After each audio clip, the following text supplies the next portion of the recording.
All right, hello everyone, and peace of Christ, all of you. I hope my voice came in good and clear. I apologize. We started a podcast about an hour ago, and we lost the internet. I hope will not happen again. Uh, there's nothing I can do about this one. I mean, it's an internet, the company, the internet drop. Anyway, we continue, and I hope that the Muslims who are listening, they will share with us their ideas and what they think. In front of me, I have a picture of the Kaaba. I mean, this is the Holy Kaaba swimming in the mud of the sewage. And yet the Muslim, they claim that this is the most holy place and the location chosen by Allah. I mean, it's a chosen by Allah. It's in the worst location in the world. So what if it's not chosen by Allah?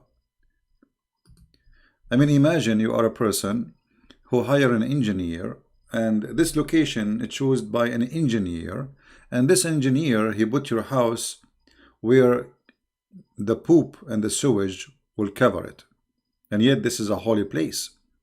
Actually, the Quran says that the Kaaba is a holy ground, and Christians and Jews and Buddhas and atheists and anyone who don't believe in Allah, they are unclean, they are filthy, dirty, najas. Najas is not just unclean, it means like nothing can clean you. You are really filthy. So, because you are unclean, you cannot enter that holy ground. But poo-poo can cover it. I mean, you cannot, but poo-poo is okay. You see, when the Quran says that those who they are not Muslims are unclean and they are filthy, dirty, and then we find this picture, as you see in the screen, how the Kaaba is flooded and covered by dirt. So, why Allah, the one who is supposedly choose the location, did not stop the flood from covering his Kaaba? Why Allah don't use his fingertips to lift up the ground of the Kaaba? I mean, it's very easy. You see, the Himalaya mountains, they are growing mountains, which mean they are not really fixed. The size of it is growing because the magma in the ground keep pushing up. For sure, it's slowly happening, but the height of the mountain is increasing, not decreasing. So what Allah need to do, just lift up the ground under the Kaaba, and you can do it. And yes, Allah have a fingertips, And the Muhammadan in their videos trying to refute me, they say Christian Prince, he says Allah, he have a body part. All Muslims agree that that's not true. I mean, look at the idiots. You just go search in YouTube, type Allah hand, type Allah foot, type Allah, and you say all the Muslims agree Allah have nobody. You are the most funny scam ever. And you think that people will believe what you say. So, if you look with me at this Kaaba, this is a clear proof actually that Allah is a false God and Muhammad is a false prophet. And remember, this is a picture taken after we start having cameras. So, and then after they have their oil, they start asking American companies to solve the problem, how we can stop the flood from coming to the Kaaba. Which means this Kaaba was flooded for centuries after centuries after centuries. And Allah did not do it, but the American engineering can do it. You believe it? The God of the Kaaba cannot do it. All those thousands of years, we have Islam already is more than 1,400 years. And the Kaaba was exist long before Muhammad. There was 26 Kaaba in the Arabian Peninsula. It's a pagan place for worship and buying and selling. And as you see, this is the Kaaba. You see, actually, if you see the Kaaba, the old Kaaba was nothing really. But now what you see in TV is the money of the oil. Marble, lighting, even air conditioning, But you see, it doesn't matter how much money you spend on it. They spend on it because they make money from it. Every year, a lot of people go there and visit, and they spend a lot of money for airline. You see, the Saudi government, they make money from even your visit, just from the airline. You have to rent a hotel, you have to buy food, You have to buy gifts to go home as a memory from the Kaaba, something like a rosary, something in your hand to give it to your friends. So it's a big business, big business. Why on a Friday prayer is only for male, no female allow? Well, not only Friday, all the prayer is only for that. But you know, some mosque, what they do, they separate the mosque between male and female. You know, but the because Islam supposedly, you see, this is telling you that those are not really believers, because if a woman enter a mosque and she is in the house of God and there's thousands of people there, I mean, what is your worry? The worry is that we Muslims, we are not decent people who can, be decent inside even the mosque. So you cannot trust a Muslim man with a Muslim woman. This is about trust. You cannot trust. And now you forbid them from coming to the mosque. Okay, what is about the rest of the week? I mean, if somebody want to do something bad, they would do something bad, but they would not do it in the mosque. Anyway, as you see the title, Allah Aka Muhammad and his amazing ethic. From the amazing ethic of Allah, that there's a black stone in the shape of a vagina, and a Muslim, you have to kiss it. And the funny, a Muslim will say to you, no, we don't have to kiss it. No, you have to kiss it. This is what Sunnah means. Sunnah is following the steps of the Prophet. And the Prophet kissed it, so you kiss it. Actually, Umar ibn Khattab, he said, if not Muhammad kissed you, I will not kiss you. I know that you are useless and harmless.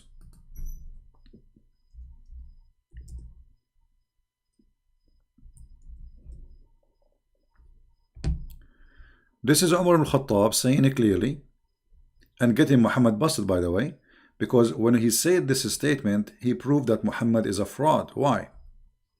Look what Umar he said. Umar came near the black stone and kissed it and said, no doubt, I know that you are a stone and can neither benefit anyone nor harm anyone. Had I not seen Allah apostle kissing you, I would not have kissed you. Do you understand how dangerous this statement is? Do you guys understand how dangerous? Muhammad is being spanked by Umar al-Khattab, because what Umar is saying, there's no need to do that. This is stupid. This is literally stupid. You are useless and you are harmless. So why we want to kiss you? But because Muhammad, he kissed you, we are kissing you.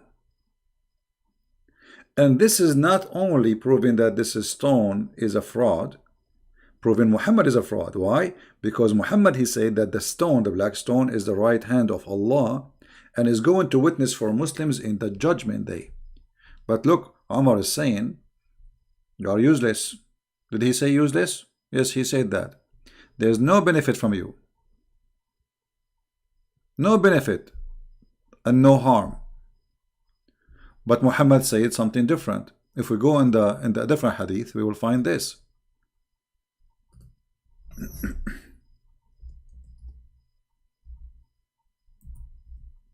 So one of them have to be a liar, either Umar or Muhammad. And here in this case, I believe Muhammad is the fraud. Let me instead see the hadith.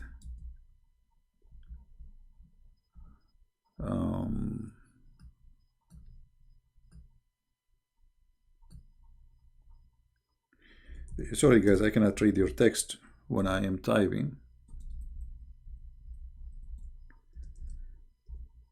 Wait for me. Yastadimahu yawm al-qiyamah. I'm trying just to find the hadith.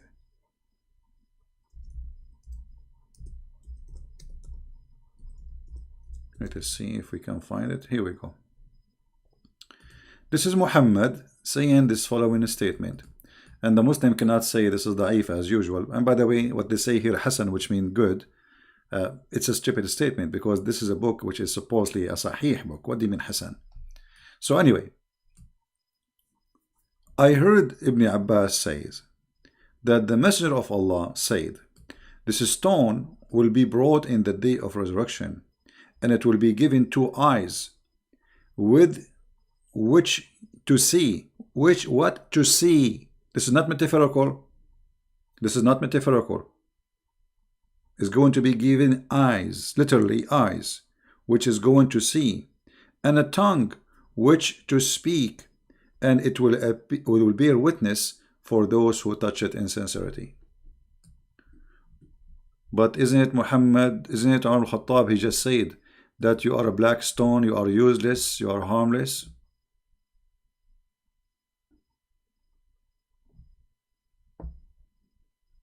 Right? Okay, we'll zoom. I don't know. Let us see if my, okay. I think now you can see it better. See, but Umar, he said that this stone is useless, harmless.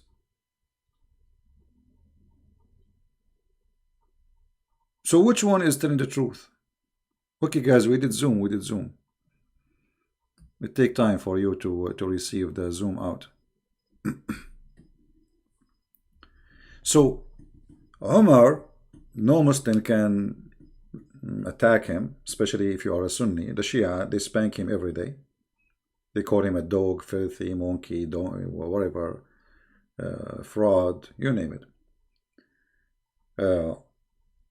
So Umar is saying it clearly that this stone is useless. Muhammad is making a clearly statement saying the stone speak, talk, and see. Different hadith, it says that the black stone is the right hand of Allah, and whoever kiss it, like, you know, which is meaning like you are kissing the hand of Allah.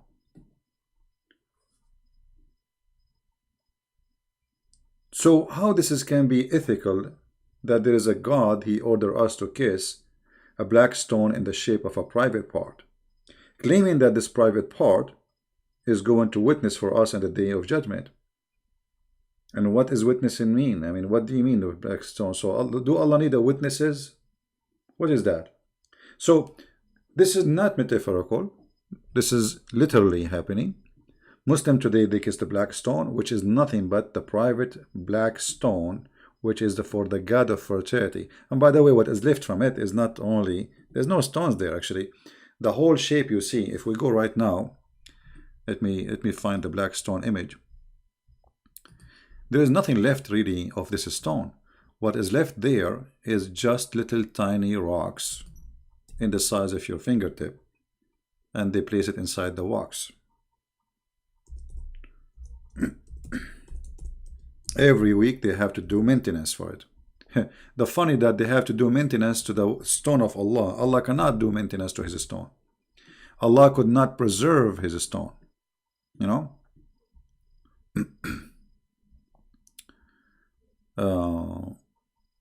Let us see if we can show you. Here we go. This is how they are fixing the black stone. I will put it for you on the screen. Give me a second. They do waxing. Here we go. They do waxing for the stone, you know.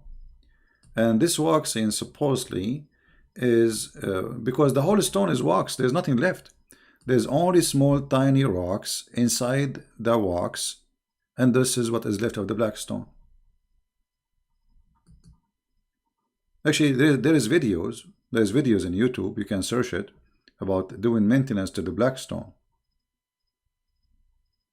So look at this. This is a stone is going to witness for you in the judgment day, but the stone itself is not going to exist until judgment day because nothing left of it.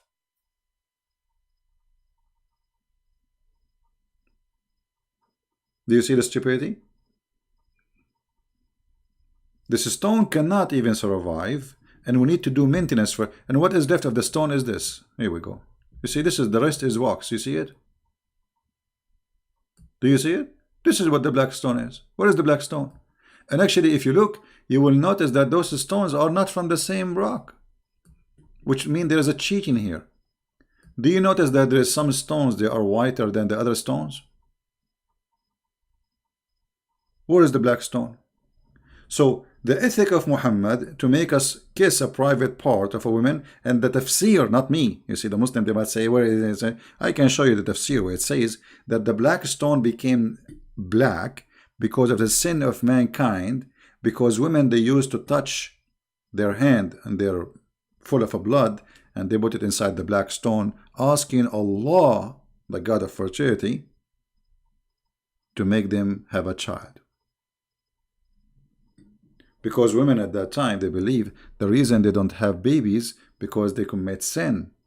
So they go to the black stone, they place their hand in their private part when they have their period, because now they want the period to stop so they can have a baby. So they put their hand in their private part when they have their period, and they go around the Kaaba naked. Is that true? Absolutely. If we go to the hadith, we will find the following. Totally naked. And then you need to ask yourself, what was the religion really practiced in this Kaaba? Because why people, they are going naked around the house, which is the house of Allah? Regardless who is the one doing that, they believe in Allah. You see, when the Muslims, they say the Quraysh, the tribe of Muhammad, they are mushrikeen. Mushrikeen mean they associate gods with Allah, but the main God is Allah. So what was the religion which is the main God of it is Allah, making people practice such a thing, going naked around the Kaaba?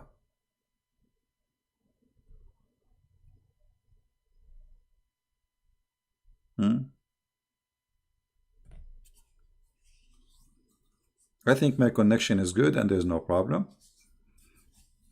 No, I think here, the location I am in, when too many people use the same, I mean, it's like a peak time. Today is a Friday evening, and too many people using the internet, and then the speed it drops suddenly. I hope that will not happen again now. So obviously the practice telling you that there is something wrong in this religion. Those who they are doing this nakedness thing, they are believers in Allah. They are not believers in something else. You see, when the Muslims, they say Muhammad was fighting his tribe, still the tribe he is fighting, they believe in Allah. They are not believing in a different God. So what was the religion really, which is believing in Allah, making people going around the Kaaba naked?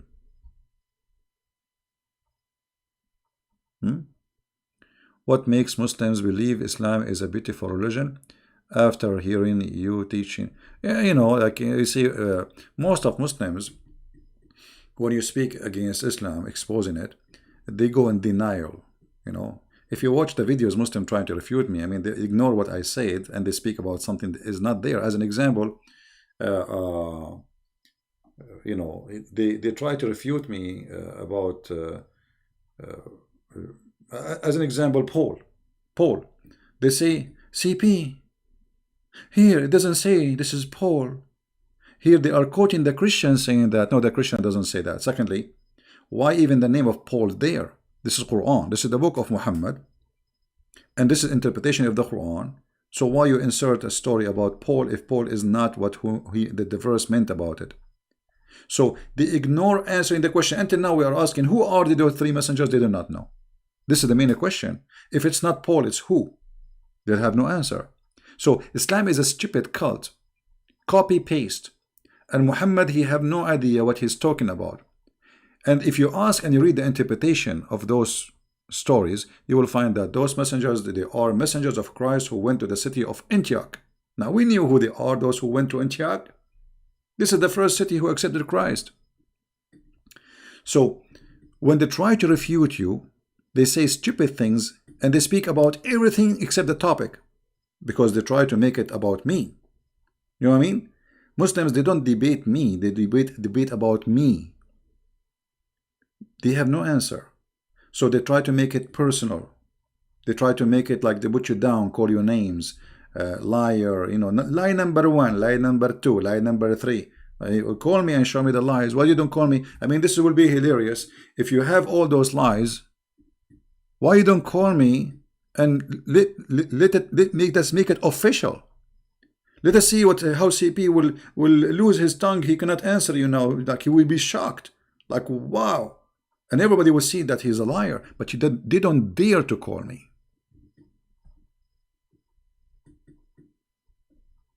And this is the whole point. And now what we are talking about, they will go and make a video says, CP, Those are not the Muslims going around the Kaaba. My friend, at that time, the Kaaba, you see, when Muhammad supposedly forbid going around the Kaaba naked, the Kaaba is already under his control for a long time.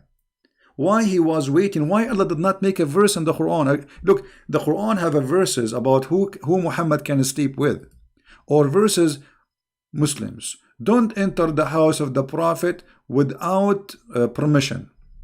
Like what? This is a verse. This is God is talking.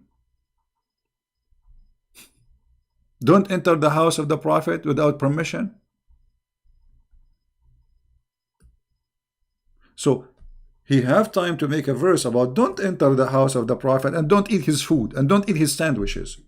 But he have no time to say don't go around the Kaaba naked.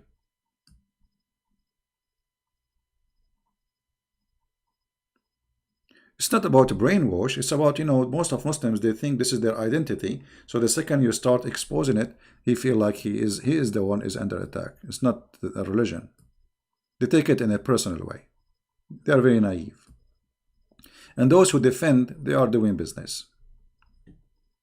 They have no answer. They cannot debate us. And, the proof is here is every day.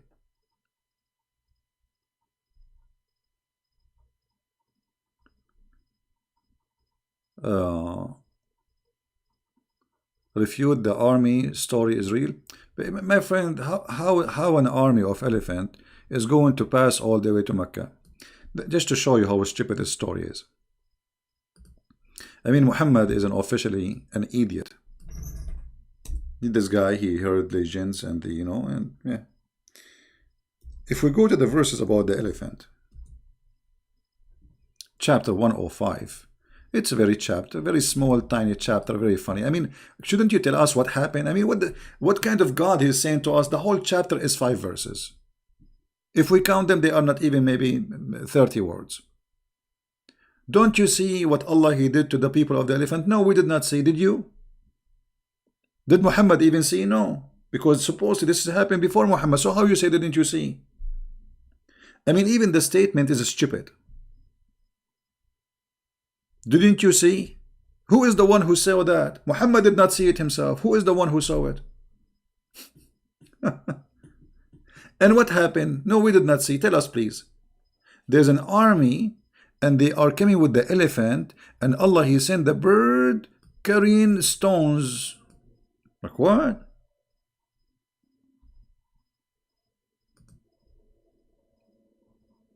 What is that? So Allah He defend His Kaaba by flying birds who carry stones and they throw it in the elephant. So why the Saudi are buying the F-16? I mean, here we go. Why Saudi? They have more than 8,000 American soldiers right now as we speak in Saudi Arabia. Why they are asking the American to fly with their AWACS on the top of Mecca? You have the birds, my friend. And not only that, there is a stories. Actually, the Kaaba was destroyed many times after Muhammad. So the story here not only is stupid, the story is getting busted by itself, by the history of Islam. Al-Hajjaj, he destroyed the Kaaba. There is many names, but the most famous one is Al-Qurmuti. Al-Qurmuti, who destroyed the Kaaba, and he took the black stone and he made it a stone for his own business, like bathroom, for more than 20 years. And not only that, Al-Qurmuti, when he destroyed the Kaaba, and the Muslim now, they say to me, it's a black stone. Why Allah will defend it? Well, here we go. Don't you see? The Kaaba was defended by Allah. He sent an army of birds. And here, remember, this is the Kaaba where people, they go around it naked at that time. You know what I mean? So Allah protect the Kaaba when people go naked around it, but Allah don't protect the Kaaba when people are not going naked. You know what I mean?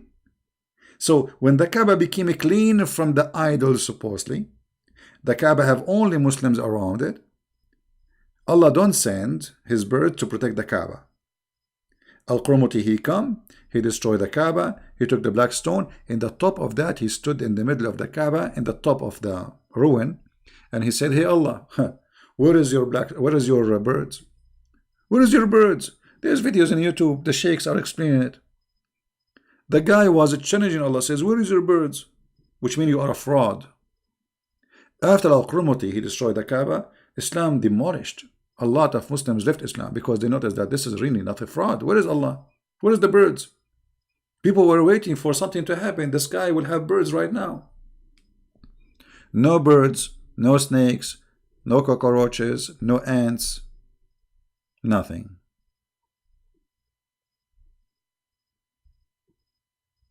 So Muhammad, he bring a fraud. Not only he is a fraud, he bring all of fraud stories and he adopted. Any story heard before him, Muhammad, he take it, he adopt it, and he teach it. Right?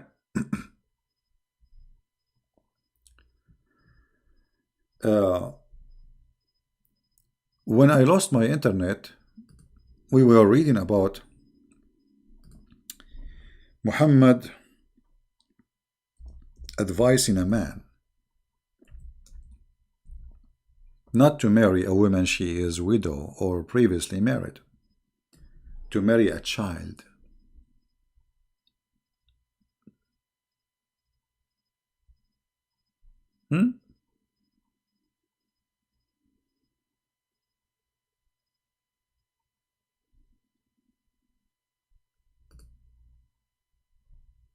Muhammad, the filthy man, and I say that word without hesitation, because imagine if you are a Muslim listening, your sister is married to somebody, and then there is a guy, his name is Muhammad, is a prophet, and your sister was previously widow or married, you know. I mean, what's wrong with that? This is not her fault. And then the prophet, he say to the husband, which is your brother-in-law, why you did marry from a previously married woman? Which actually here, he's talking about her vagina. He says, is she a virgin? Virgin? Or she is not a virgin? The guy, he said, she is previously married. Whereupon, Muhammad, he said, why don't you marry a young girl so you could sport with her? Look at the wisdom, look at the ethic. A man is encouraging a man to hate his wife who is married to, he's happy with her. And what is the target? To find little girl so we can sport with her. You believe it? Imagine you are a father of that woman who is married to this guy Jabir. And you hear Muhammad saying to this Jabir, why you did marry this woman? Why? Why you don't marry a little girl so you can play with her? Here you see the mentality of Muhammad, that he is a sick person. Not only he's a fraud, not only he's a filthy, he's mentally sick. Because this is the best man of the Muslims advising the best advice. Who can advise better than Muhammad? Nobody. Right? Yeah, what kind of a sport exactly? I mean, she's a child. And the Muslim, they might say, CP, it doesn't say she's a child. No, it says, read carefully. And she could sport with you, or you could amuse with her. Amuse, as if she is a cat. She could amuse with you. I said, Abdullah died, and he fell martyr in Uhud, which means this man and his family, they're fighting for Muhammad, they die for Muhammad, and left 9 or 7 daughters behind him. I, therefore, did not approve the idea I should bring a girl like them. Do you see it? His brother, he died, and this guy now taking care of the family of his brother. And he have 7 or 9 daughters, and they are little girls. I did not approve the idea. Muslims, Muhammad and Abdul, Fifi, Mimi, Juju, Susu. Don't say Christian Prince. Christian Prince. The hadith doesn't say that. Yeah, it doesn't say that. No, it says that. I therefore did not approve of the idea that I should bring a girl like them. Like them who? The children of his brother. I preferred, continue, but I preferred to bring a woman who should look after them, which means those are little girls who need somebody to take care and look after them. Isn't it clear, guys? I assure you the Muslim, they will make videos. It's CP. It doesn't say that. It doesn't say that. How you can even defend such a man? How even you can follow such a man? Encouraging a growing man to go after children to have sex with them and making him hate his present wife for the purpose of amusing her and amusing you, sporting with her, sporting with you. And what do you mean sport with her? She's a child. What you will do exactly?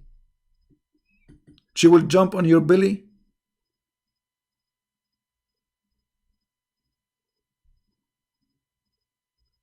How in the world anyone can believe in such a man? I'm going to open my Skype for Christians to call because I promised them today that I will take calls and I want to keep my promise. I hope we will not lose internet. Look like we are going fine. Let us see where is my Skype.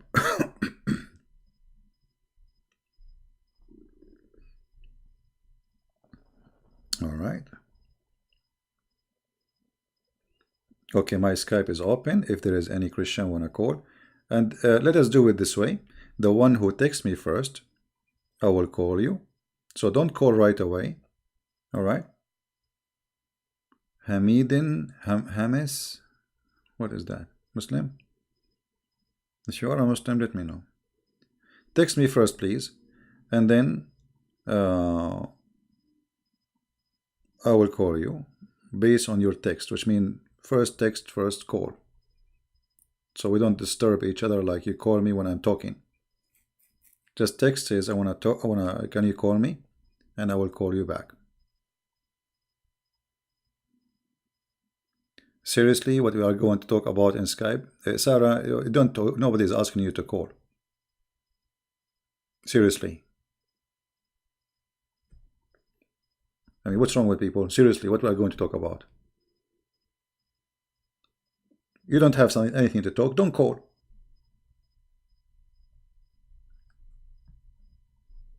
Yeah. So Christians, they can call if you have anything to say. If you have anything to share for the free, we are receiving calls for Christians.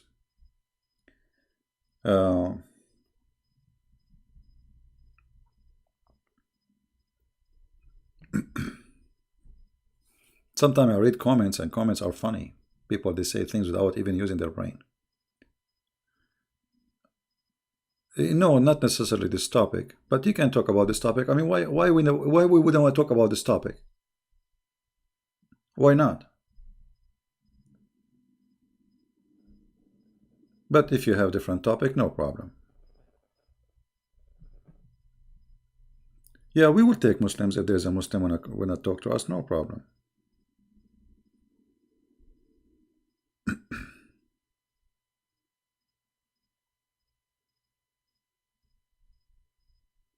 Yeah. So how this man Muhammad can be a prophet of God? Somebody asking question about Sahih al-Bukhari.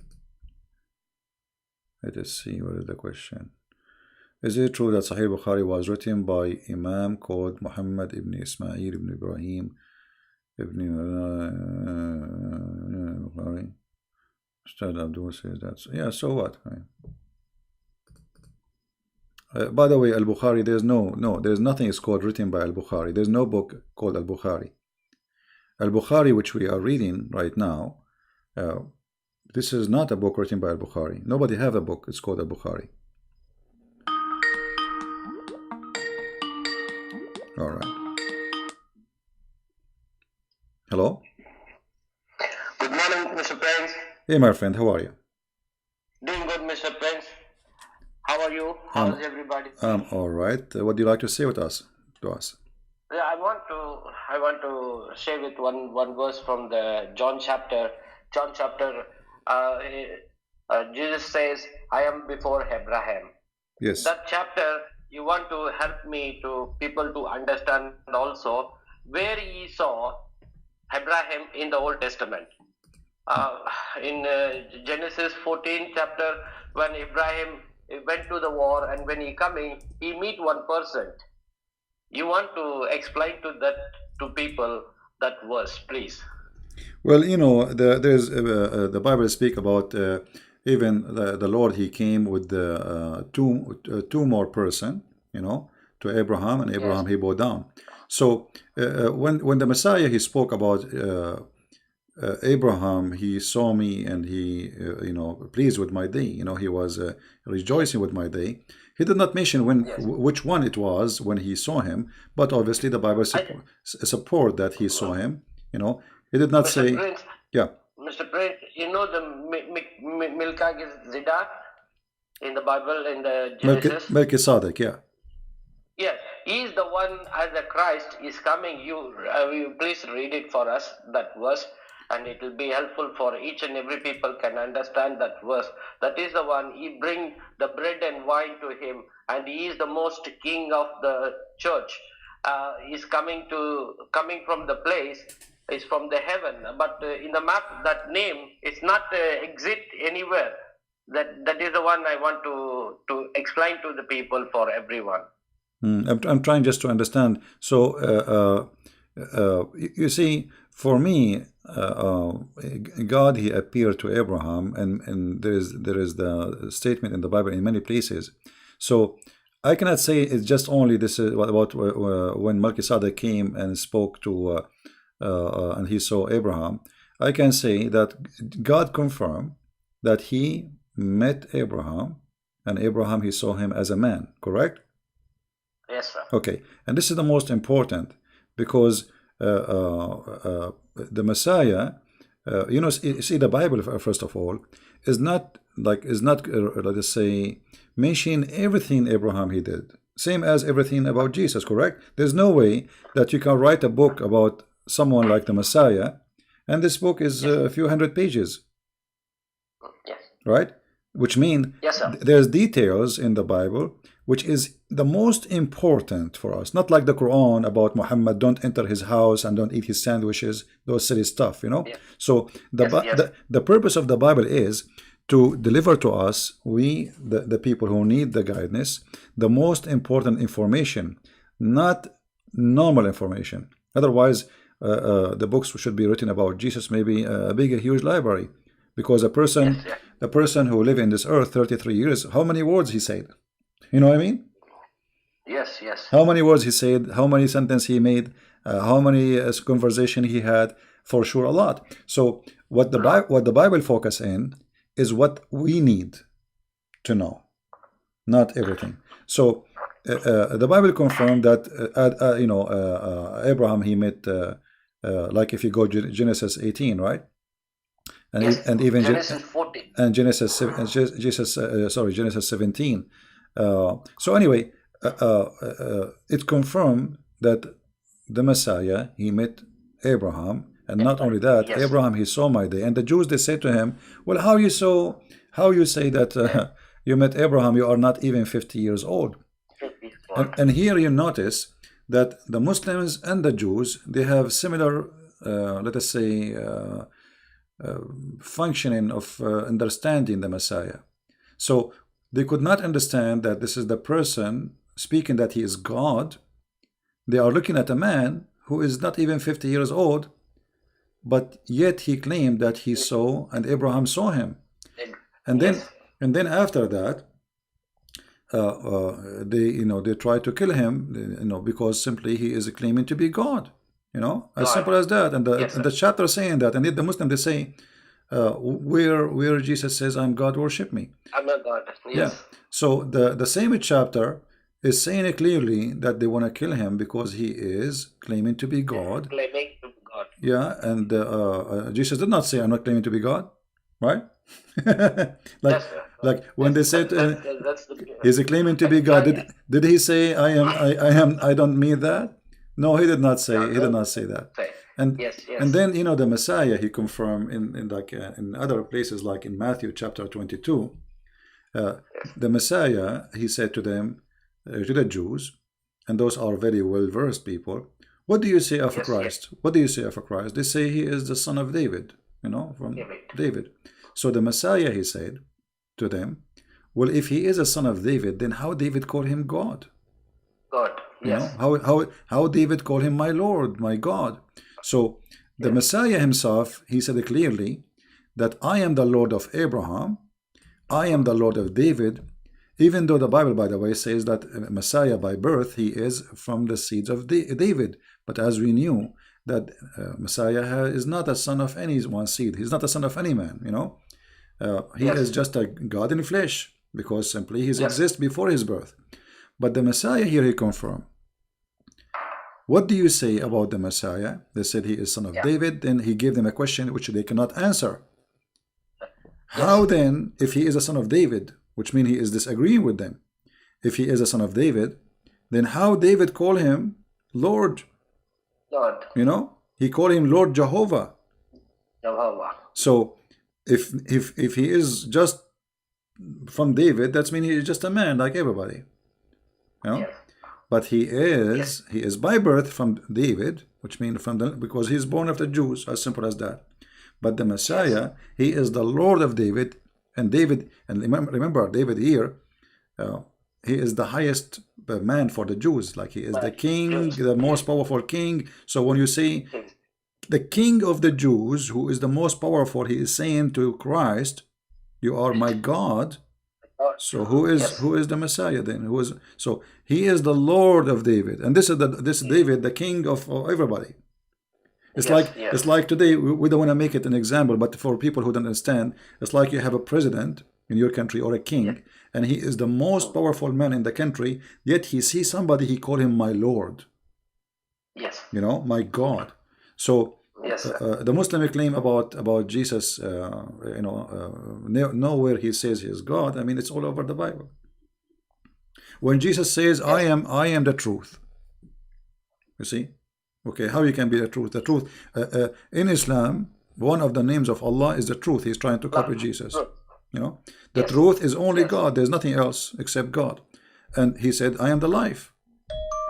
How you can be the life? How you can be the life? You cannot be the life unless you are God, because when you say I am the life, which means that all source of life is coming from me. You have life? Yes. Yes. It's coming from me.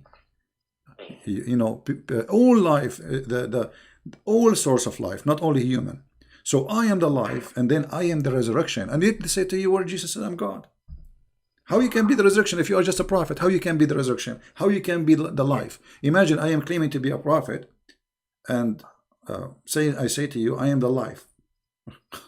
I must be crazy then, unless I mean that I'm God. So obviously the Messiah is saying clearly in many places that he is God. He's the beginning. He is the beginning. He's the end. End. Yes. Just to add to what you said, the Muslims, I'm sure you heard them before saying, where was the Trinity before Jesus was born? I don't know if you heard that question before. Well, because they are limited in their the way they function with their brain, because they are held hostages with Islam, so they don't want to think out of the box. You see, the Messiah before he was born, he was exist. That's why he's saying before Abraham I am. Yes. See, you are saying to me, what was a Trinity? Here we go. The Trinity is there. So the Messiah is there. His birth have nothing to do with his existence. This is why his death will not make the Messiah not exist anymore, because the death is the death of the flesh, the flesh of the body. But the Messiah was exist before that the flesh is exist. Right?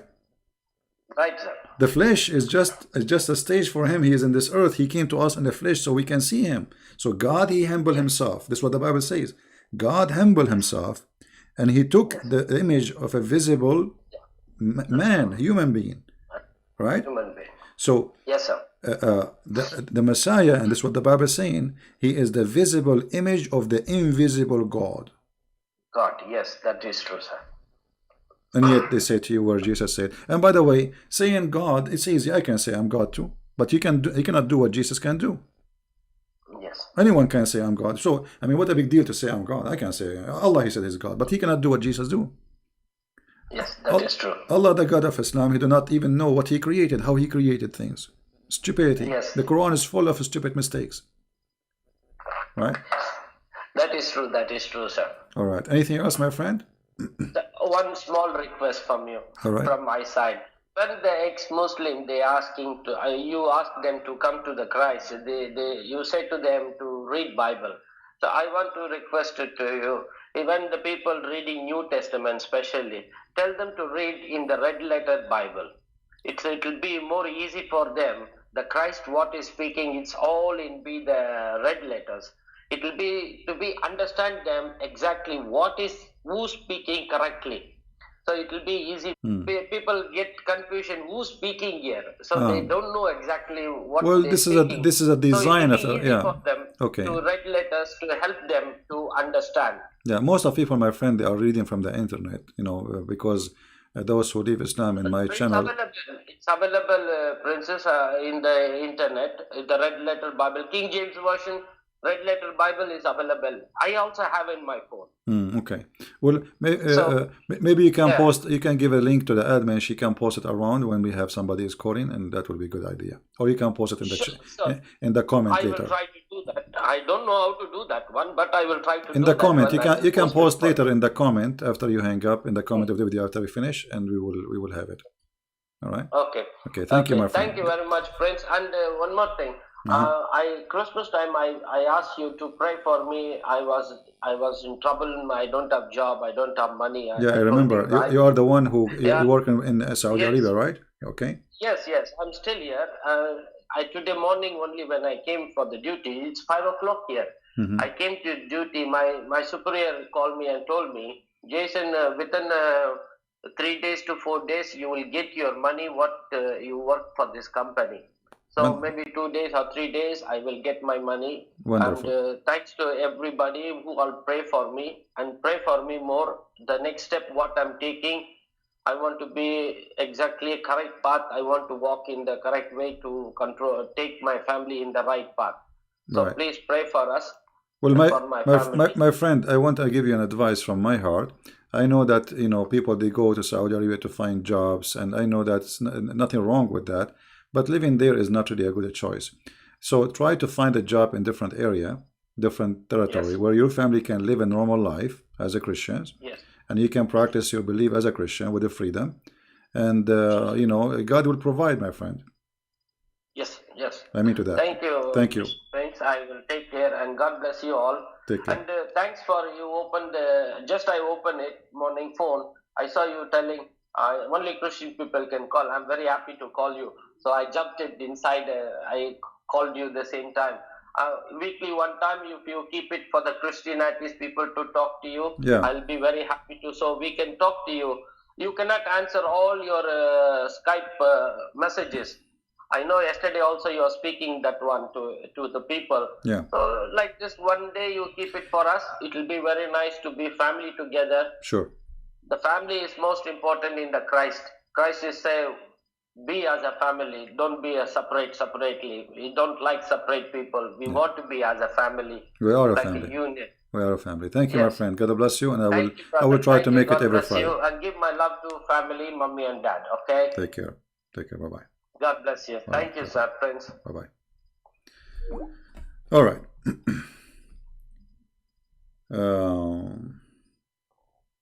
Very nice person. Wonderful family he have. Working hard to provide his family.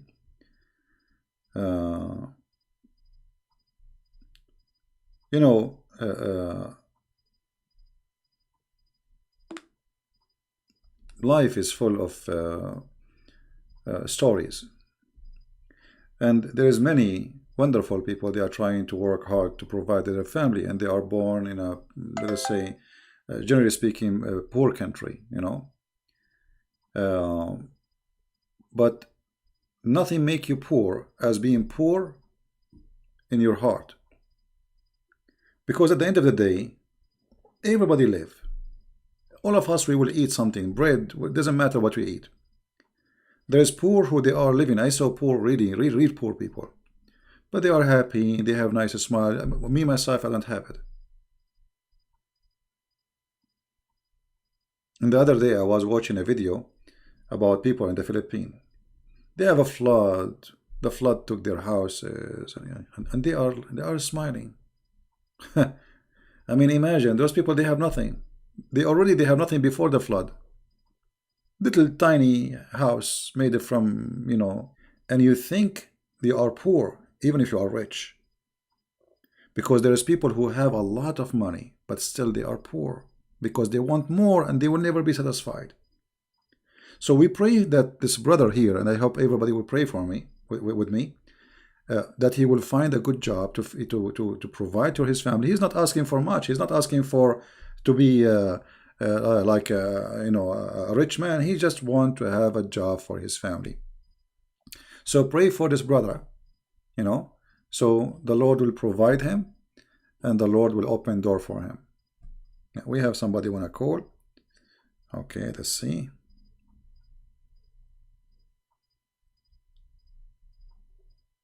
We will try to have an open call for everybody, in Friday for Christians, like today. I think this is a good idea. Every Friday, we open Skype for people to call. Yeah, the one who wanna call me, he can call.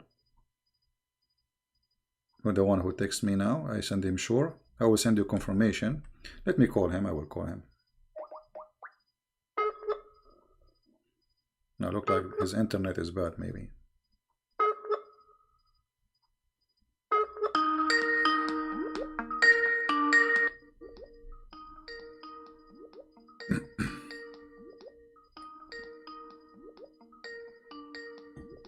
I hope he will answer.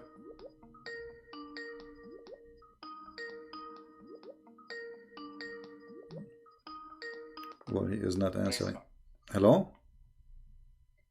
Hello? Yes, my friend. You are live on air. Hello? Yes, we hear you. You are live on air. Hello? We hear you. Hello? I think you have a bad internet like me. Hello? We hear you, my friend. Go ahead. Yeah. Brother Christian Prince, can you hear me? Yes, I hear you. Go ahead. I hear you. Don't Brother listen. Christian Prince, can you hear me? Don't listen to me from YouTube. Listen to me from Skype. Praise the Lord, brother. Yeah. Thank you, brother. Thank you. Thank you for taking my call. And I'm praying daily for you, for your protection and the wisdom what you share. That's a God's blessing. So I have one thing to just to discuss. I know a lot of callers will be waiting. I will just tell my question and you can take it off and I can drop off. No problem. What we see is Jesus is a Jew, right? And according to Islam also, they believe that Jesus is a Jew, but they hate Jews. And if you see that Jesus is sitting in the heaven with the God, and he's going to come back, but still they hate the Jews, right? So I just wanted to know why they don't understand this concept and why they hate Jews. Yeah, okay, I will answer you as you requested after you hang up. Anything else you want to say? No, brother. Okay. I think this will enlighten a couple of brothers and a couple of sisters, those who are listening to. All right. Thank you very much for your call. God bless you. Thank you, brother. God bless you and God protect you all the time. Thank you. Bye. Yeah, it's a very wrong understanding to think that Jesus is a Jew. He is the Lord of the Jews. He is the King of the Jews. He is the God of the Jews. He is born of a Jewish family, yes, but he is not a Jew. By birth he is a Jew, but he is the God of the Jews. You understand what I'm saying? But I understand what you are trying to say to the Muslims. They hate the Jews and so. But this is the same. Can be go to. You see, Muslims they hate the Jews, not because they they understand even why. Muhammad said hate the Jews. That's it. If Muhammad says love the Jews, they will love the Jews. This is why we say Muhammad is the God of Islam. It's not why you should hate the Jews. I mean, how you can generalize even anyway? Everybody is a Jew, you should hate him. Why? Even Muhammad, he says that time will come, and if a Jew hide behind a store, any Jew hide behind a stone or a tree, the stone or the tree will call and say, hey, there is a Jew behind me, kill him. So Muslims, they are following blindly whatever this man, crazy man Muhammad, says, not because they are convinced, but because they are blindly obey. Muhammad, he made verses, says you have to obey Muhammad. Whoever obey Muhammad, obey Allah, which means obedience of Muhammad is from obedience of God. So he is God in earth, yet he don't claim to be God, but he have the authority of God. Muhammad, he says something, Allah, he says something. Actually, Muhammad, he win. You know, there's many things in the Quran, the Muslim, they say to you, it's abrogated by a hadith. How Muhammad, he can abrogate the words of Allah if Allah is his God? So Allah, he says something, Muhammad, he says something. Which one we follow?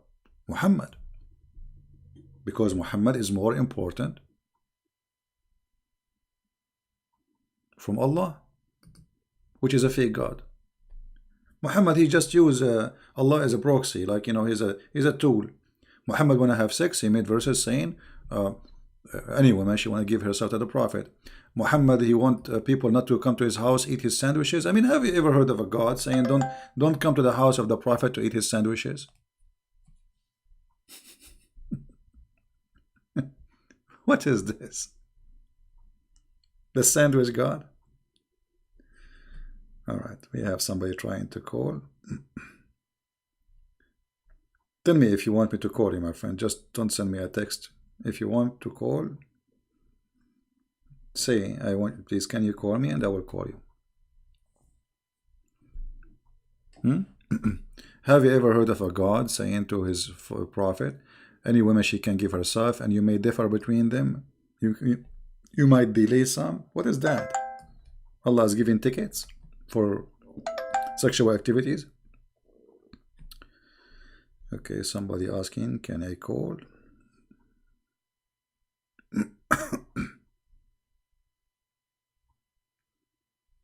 No, Skype is very slow. Let us call this gentleman.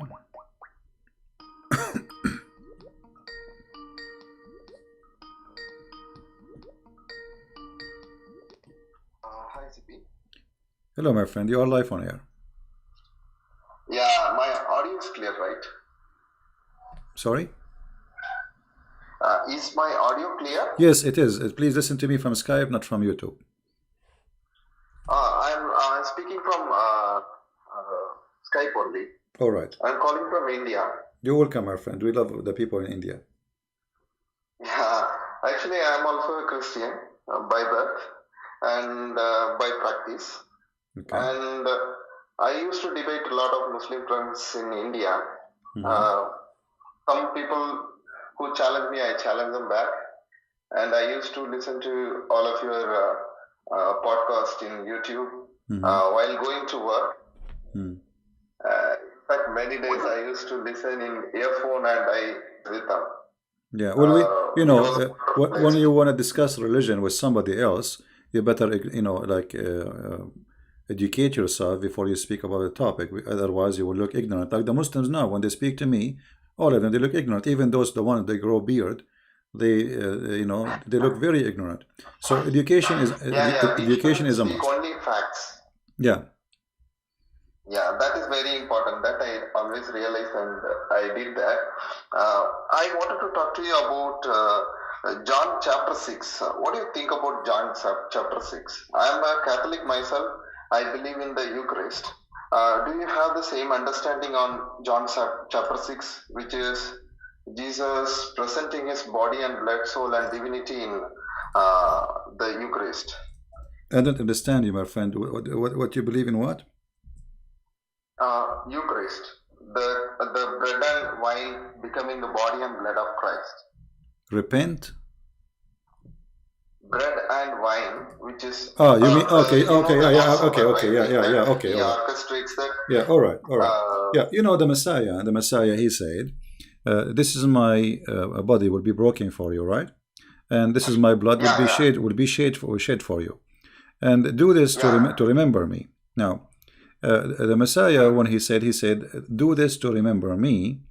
But by doing that, as he said, as if we are drinking from, but not it is, which means it is metaphorical. We are not drinking blood, right? But in John chapter 6, he is telling, truly, truly, I say to you, unless you eat my body and drink my flesh, you will not have life in you. No, my friend. Yes, but still, this is metaphorical. Did anyone eat the body of Jesus? I mean, yeah. Let me try to explain to you what I'm. I think John chapter 6 and the Last Supper are connected. Yeah, my friend. Because if you go to Good Friday and look at, you will see only an execution. Unless in the context of the Last Supper, you will not see a sacrifice there. So the sacrifice is orchestrated in Maundy Thursday, and then the Good Friday, the execution happens, isn't it? Yeah, you see, when you read, try to read in more like see the whole image, not only one verse.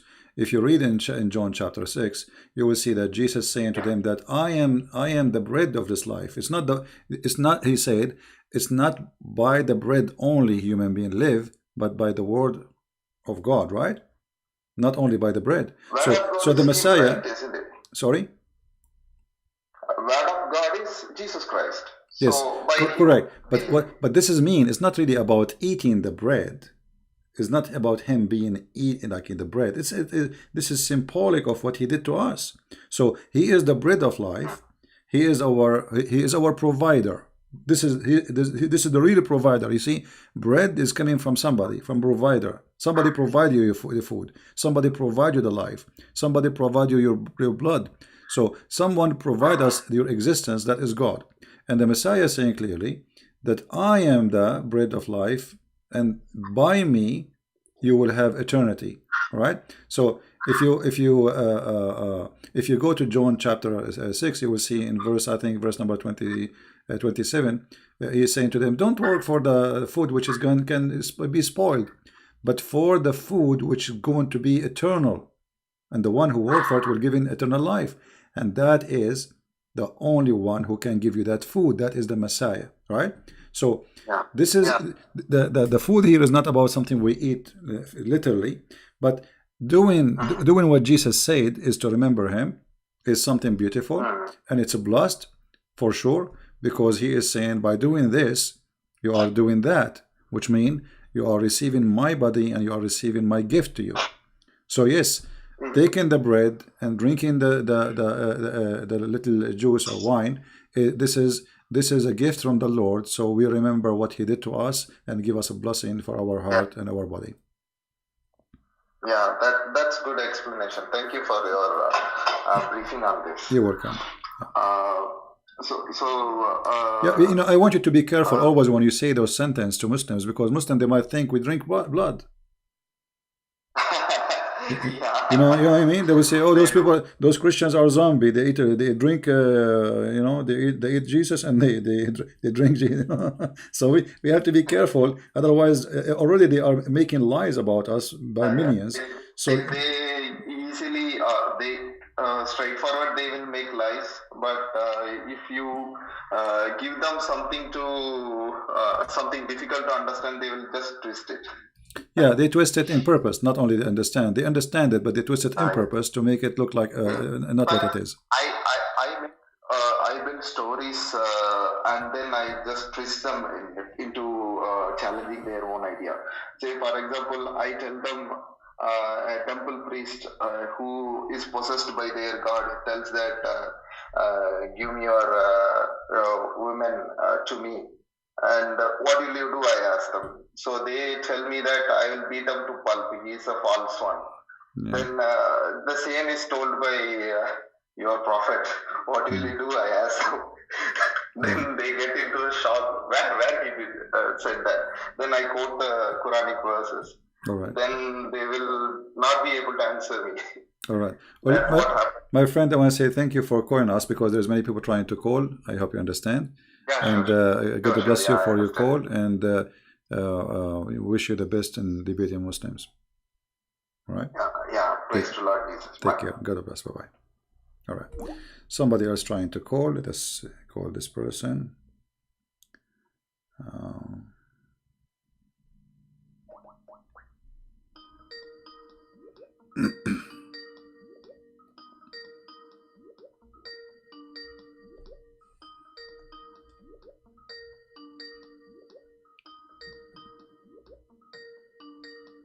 He's not answering.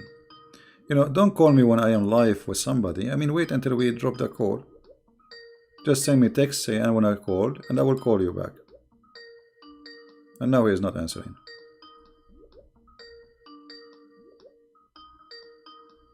All right. Well, we will go to the second person. Just send me text saying, can you call me? Don't call, because then I would decline your call to me. Can I call with that topic? All right.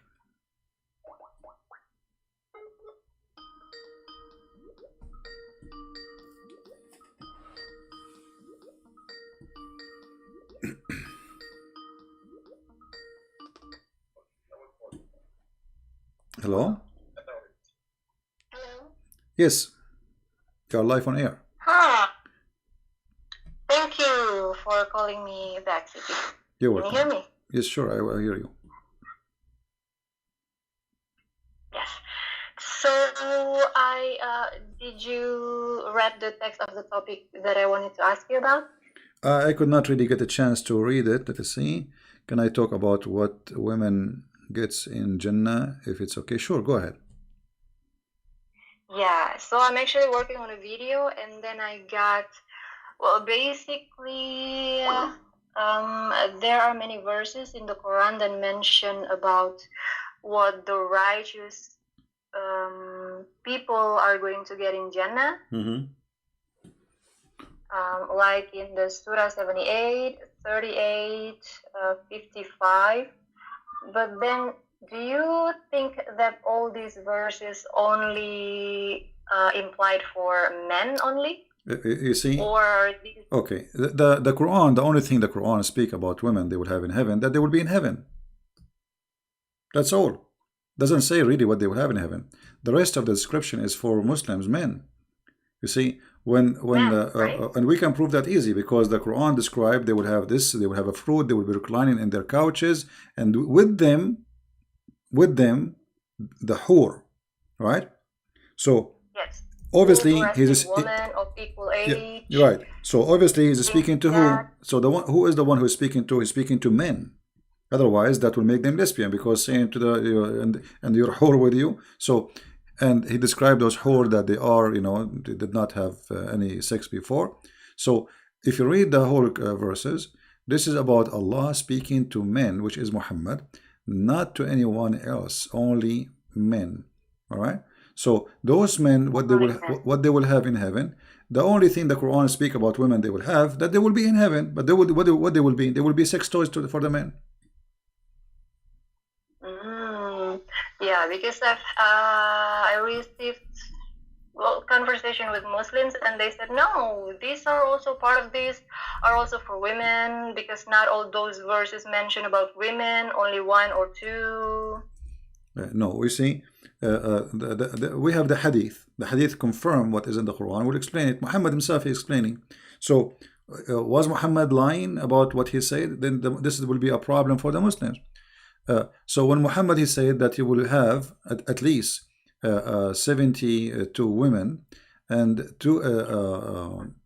some of them they are wives from the earth, and the rest are from the virgins, which Allah will provide in the heaven. So obviously the promise is that the man will have many, the women she will be one of the many. Right? One of the many. Yeah, one of the many, and she herself, she is a gift for the man. He is not a gift for the women. She will be, you see, in chapter 55, verse number 72, it says that those are going to be even jailed inside their tent, which means they cannot see anyone else. Just for the man. They will be jailed. They will be restrained in their tents. If you go to chapter 55, verse number 72, that those women, they are jailed. They cannot see any other man except the man who will sleep with them. So what kind of reward is given to the women is being jailed in a cage so the rooster can come? You know, so this is a rooster chicken religion. There's one rooster and many chickens. This is the mentality of the heaven of Muhammad. Yeah, this is the fact. One rooster, because if you have two roosters in one place, they will fight, right? They will kill each other. Yes. So one rooster and many female chickens, and this is the heaven of Islam. As simple as that. Ah, great.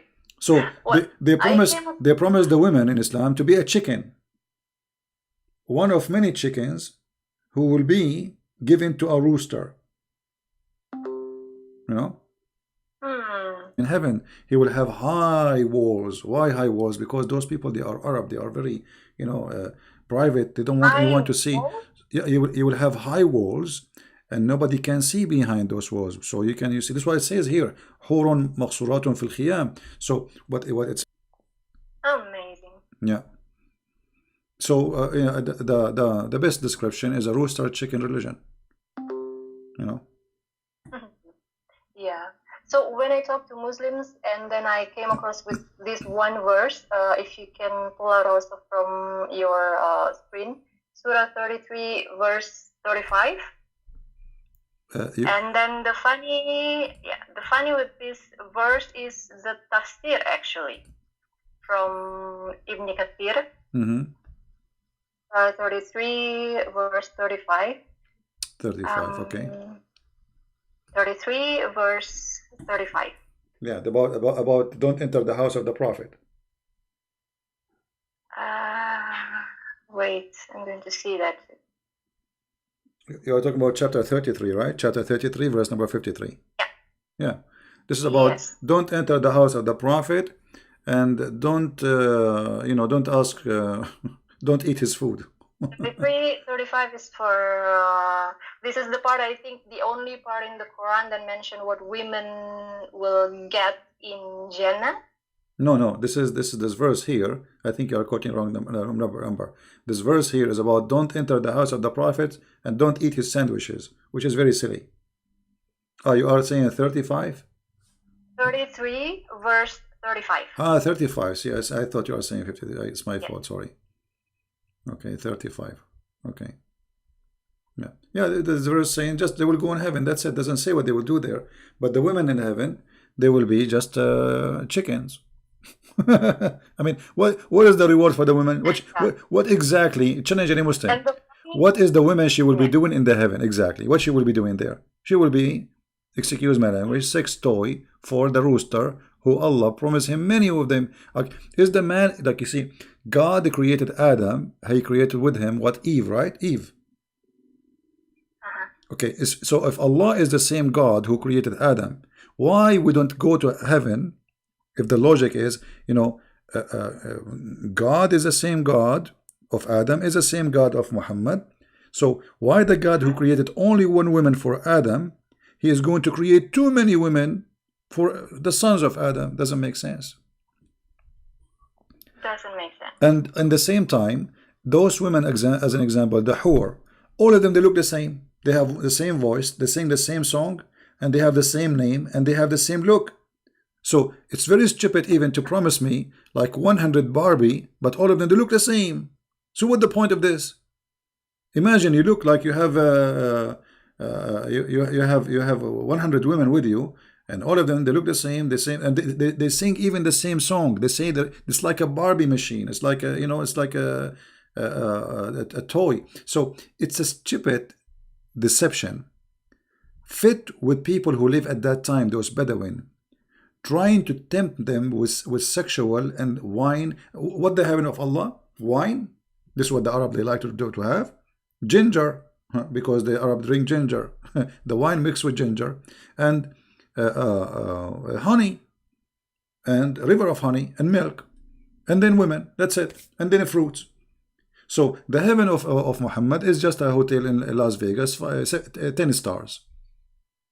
But he don't have, by the way, lobster. He don't have fish, because the Quran confirmed that only only bird they will eat, which mean very nice. I mean, which is bad actually. I mean, come on, I spend my life eating chicken and go to heaven now eating chicken. I want to eat I want to eat shrimp for once in my lifetime. Like, come on, I want to eat lobster. They are expensive here, you know. I want to eat salmon fish. I mean, I go to heaven and now I can only will eat chicken. Yeah, all right. Yeah. All right. Anything else? But the funny with this, but the funny with this verse was actually in the tafsir. Yeah. I pulled out the tafsir from Ibn Kathir. If you cannot put it in your screen, maybe I can just read the sentence. Yeah. It says here the reason for revelation. And I quote, Imam Ahmad recorded that Salama, the wife of the Prophet, said, I said to the Prophet, why is it that we are not mentioned in the Quran as men are? And then one day, without realizing it, he was calling from the mimbar, and I was combing my hair, so I tied back my hair, and I went to my chamber in my house, and I started listening out, and he was saying from the mimbar this chapter. So basically, the reason for this revelation of this ayah is that because Muhammad just got complaint from one of his wives. Right. Always those things happen because Muhammad is simply, he makes things up to fit with what's happening around him. So somebody complain, a woman, she complain. But remember, Muhammad, he made in different hadith, he said that the majority of women, they will be in hellfire. Remember that hadith where he said they are half a brain? Okay, so those who will go to heaven is those who they are only obedience to their husbands and totally obedience, and they are literally chickens, which means you have no say, nothing to say, and that will make you go to heaven. Otherwise, the majority of women, they will go to hell, and the hadith confirmed that.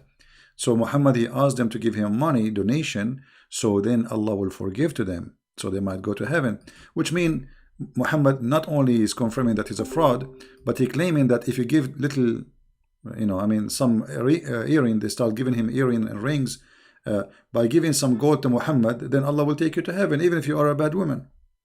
You know? Yeah. Because what he said? He said, women give it charity. Charity to who? To Muhammad. He want their money. And because I saw most of you going to hell, okay, if women by giving charity they will go to heaven, that means they are still bad, but by giving the money to Muhammad they will go to heaven. What kind of heaven this heaven is? You see, he is not saying change the way you live, change the way you are, give it charity. And then they start giving him their earring and their rings. And that supposedly will make them to go to heaven. O women folk, you should give a charity and ask much forgiveness, for I saw in your block amongst the door of the hell. So they are the major people of hell are women. But the fact is not true, because this is totally contradiction with the Quran. If Muhammad he promised every man many women in the heaven, regardless of the number, that means the number of women, they will be way more than men. Right? Yes. So either this hadith is a fraud or the Quran is a fraud. I believe both of them, they are fraud anyway. And not only that, Muhammad he made some stupid mistakes. He claimed that women, they will go to hell because they have deficiency in their religion and deficiency in their intelligence. And if you think about it, both who he called them deficiency is not a reason to go to hell. Because let us say a person, he have deficiency in his brain. Let's say he's crazy. He's a crazy. Allah created them that way. Yeah, he's a crazy. Let's say somebody's a crazy. Well, this is not right. God is God of justice. He will not send him to hell. This guy is a crazy. You see, God judge you by what he gave you. If you don't have the brain, which you can judge by what to do, what not to do, then why God will send you to hell? So Muhammad saying that women, they are stupid, therefore they will go to hell. But this is stupid of him to say, because if a woman, she is stupid, she is the maid of Allah, and that means Allah should go to hell, not the woman, because she is maid of the maker. Look, and what they ask him, what our deficiency in her intellect and religion? He said the testimony, the proof of the deficiency in intellect and religion, that the women testimony is two women equal to one man. So Muhammad, he want to prove to the women that you are half a brain by saying a rule which he is the one who created, saying that two women equal to one man in witnesses. And all of us, we knew this is stupid, because women, they have actually, when it's come to details, women, they have better memory. As an example, if you go with your husband to a dinner, and then we come back and we ask the husband what you ate, he will not remember. He will not remember. Sure. The women, she would describe what women they were wearing, the shoes, the perfume, the earring, the bracelet. I mean, she would describe everything. The guy, he would not even remember what he ate yesterday. So here Muhammad proved again that he's a false man. He put the women down in purpose, because he need the men. He need fighters. Women are just women sitting at home. Those are the fighters. So he gave full control for the man, full promises for the man, and the women, it just exists for the man. Definitely. Yeah. Anything else? So one thing also, CP. Okay. They used to bring up this verse also, Surah 41, verse 31. Muslim women used to bring this verse. And here it says, "We are your protectors." Well, I'm taking from the Yusuf Ali translation. It says here, "We are your protectors in this life and in the hereafter. Therein shall ye have all that your souls shall desire." Yeah.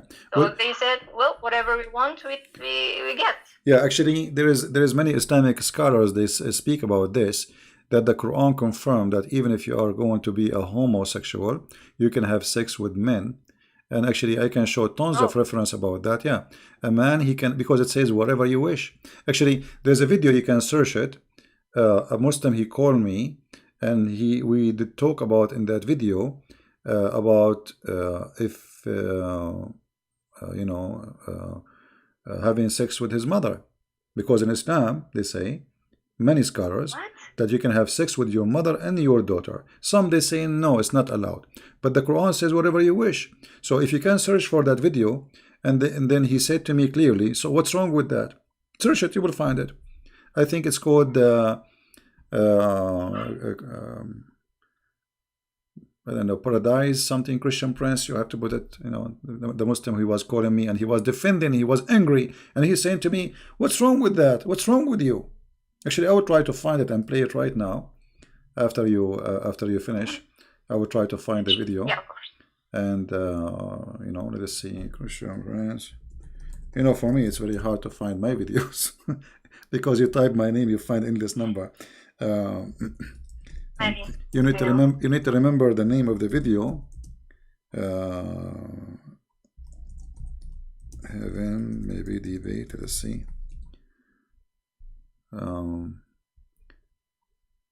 Yeah. Let us see. Maybe this one. In 2020, start off the year right. Okay, Show your this commitment to your one. family.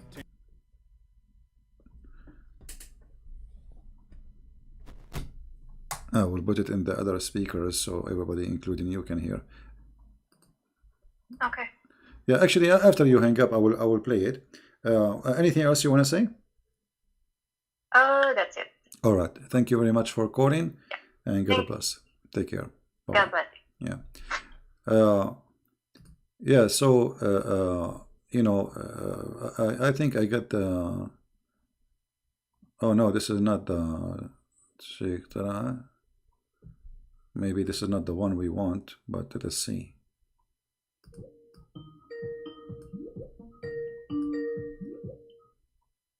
Hello? Yes, Sheikh Talal, how are you? Can you hear me? I do hear you. Okay. Did you hear our topic, Sheikh Talal? You kind of didn't have no topic. You started with the Jannah. Now you ended up somewhere. Well, it's all the same. All the Jannah is about the breast and boobs and nipples, as you know. So what do you think about your prophet promising you companion in heaven, and specifically when he says that you will have a Jannah with deep shade? What does that mean? The first thing I would like to do is to set some records straight. Hey, my friend, don't set record. Either you want to call and talk to me about the topic, or why you call me? What record is it? Yeah, I think this is not the one. Anyway, I need to find the video I'm talking about. Um, I don't remember really the name of the video. It might be hard to find it.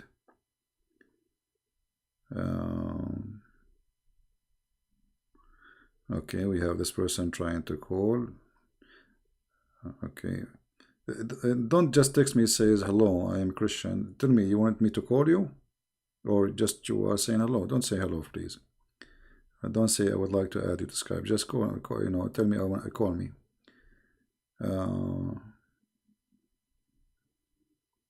Okay. Here we go.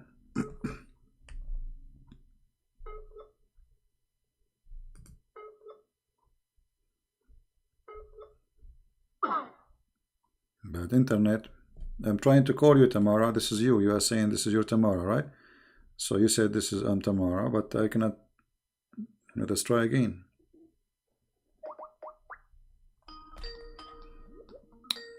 All right.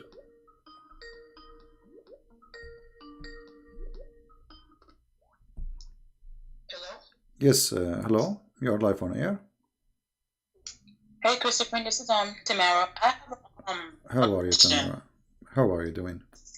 Okay, you know, like on the second coming of Jesus, right? Yeah. Do they have like in the Bible? Do they have like a specific? I don't know how to say it, like what he gonna do when he's second coming in the Bible?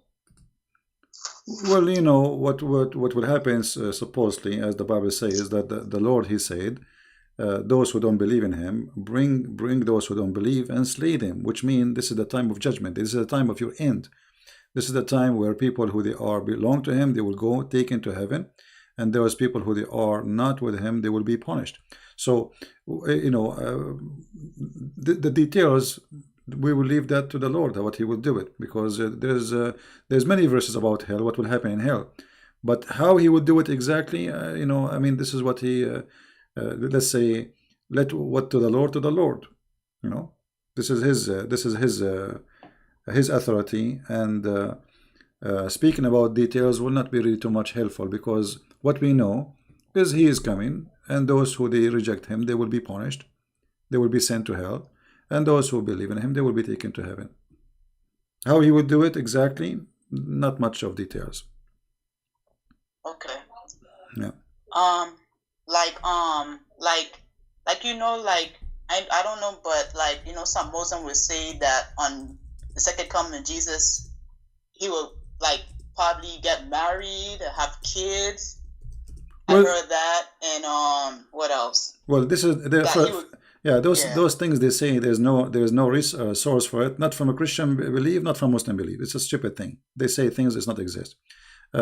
What get married and have kids? Because supposedly He will stay. Some they say 7 years, some they say 40 years. They are not even sure about the time. And the question should be for the Muslims: why Jesus will come back? Why not Muhammad? Exactly. You know what? Why this? Okay, if you are watching a movie, Tamara, and who is the one who lived to the end of the movie? The hero, right? Yeah. The rest are just cumbers, like, you know, like numbers. The guy who opened the door, the driver, the police, nobody even know their names, right? Yeah. But there's one person who survived the whole movie, and he is the hero who will accomplish the mission. So if the question will be, if Muhammad is the best of the prophet and he is the final prophet, so why the Messiah, he is the final one to come, right? And why he is the one who will accomplish the mission? Because it's not Muhammad who will accomplish justice, it's not Muhammad who will finish everything, it is Jesus the Messiah. So while Muhammad at that time will be in the grave, remember, at that moment when the Messiah come, Muhammad will be in the grave. The Messiah will be ruling the earth, and Muhammad, he said in the hadith, he will come as a hakaman muqsitan, which means just judge. And remember that a man, he cannot be judge and just in the same time, because no man can be just, right? Okay. So the Messiah not only will come back, but the Messiah will come and he will rule the earth, and he will be judge and just, and that confirm that he is God. Okay. Otherwise, no man How, in order for me to be just with you, I have to know the unseen, correct? Which means like when they go to court, the judge by what he knew, the evidence people provide, but maybe the evidence are fabricated.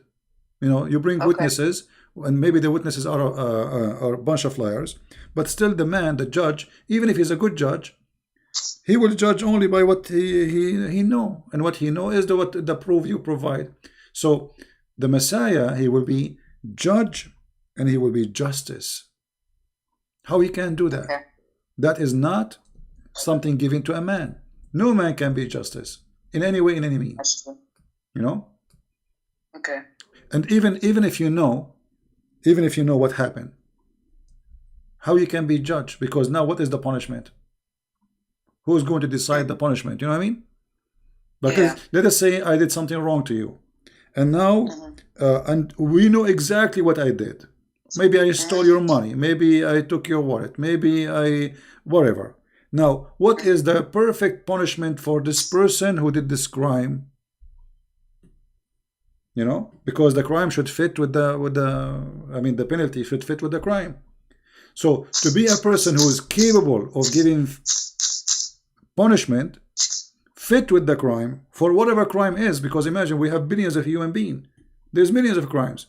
So which one is the fit penalty for the fit crime? The only one who can do that is the Messiah. Yeah. Yeah. Anything else, Tamara? That'd be all. You answered all my questions. Yeah. Well, the Muslims obviously they are confused about who is the Messiah, and the question even why he is called the Messiah they do not know. what the Messiah mean they don't know. Imagine one of the Islamic tafsir says that the Messiah was called Messiah because he have a flat feet. Flat feet. I mean, how stupid this religion is, how far it can go with this stupidity it's beyond imagination. Yeah. Okay, Tamara. Thank you very much for calling. We will take another person. You're welcome. Take care. Okay. Bye-bye. Bye. Yeah, the Messiah is a judge and ruler. Let me see. I'm trying to find the hadith, so to put it on the screen. Hold on.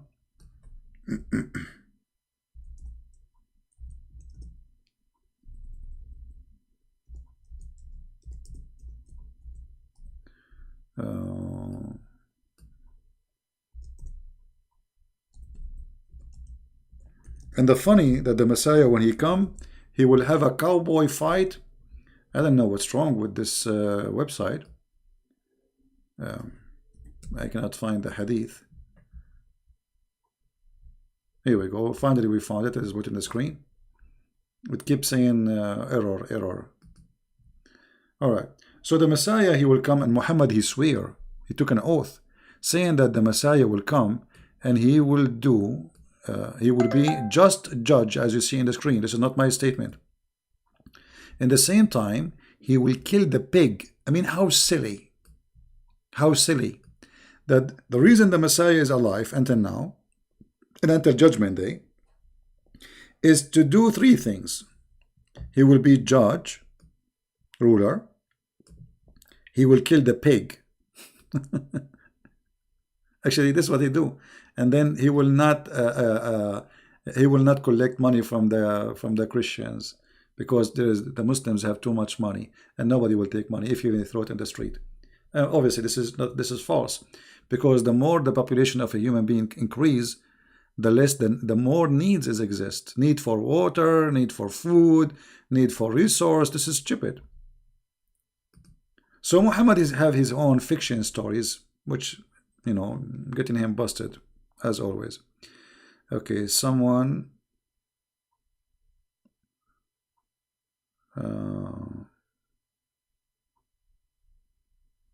this is my question. Somebody have a question, but he didn't want to call.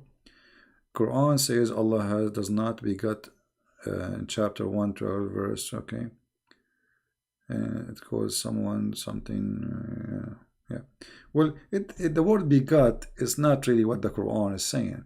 it says Allah did not give birth. Did not say he is not born, or let's say he is not born of something, and he did not give birth. So the Muslims, when they translate, it's kind of funny translation.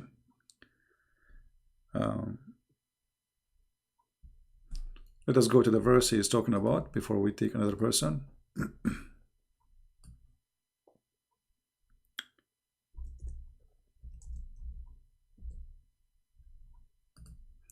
One of the Muslims, he was making a video to refute me supposedly.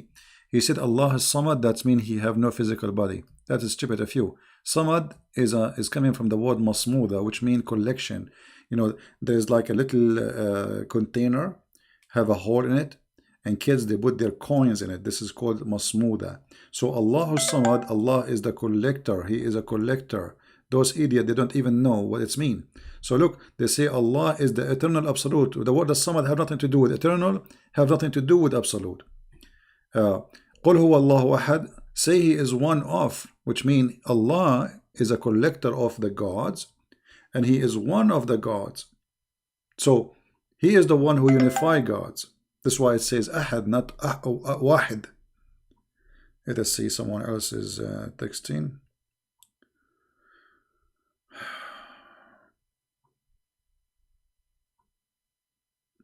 I'm wondering if you are Hafiz for the Quran, which means I can recite the Quran by heart. No, I don't do that. But I can, let us say, I memorize, but not recite. I mean, I'm not stupid to do that, my friend. You see, when you memorize a book and the book is silly and stupid, that's not smart of you. You have to focus. My focus is understanding what the Quran and knowing what the Quran teach. So I know what the verse says, but I'm not going to recite the whole chapter. There is no need. This was a question from somebody. Here a person. Okay, he's trying to call. Let us see.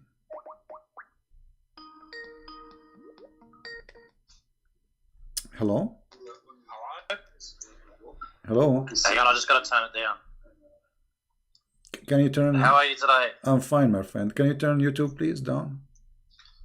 Yeah, I'll just turn it off here. All right. I just wanted to say thank you for everything you've done. You're really clever at how you promote how to unfold what is in the book and to present it to people so they know the true understanding of it. Well, there's no need to thank me. I'm doing my duty. I mean, isn't it our duty to share the truth? Well, that's, because it makes, because where I'm from, where I grew up, they've always got people calling everyone Islamophobic, and it doesn't give the truth of what it is, and they just misguide themselves and walk around it, and it sort of doesn't help society go forward.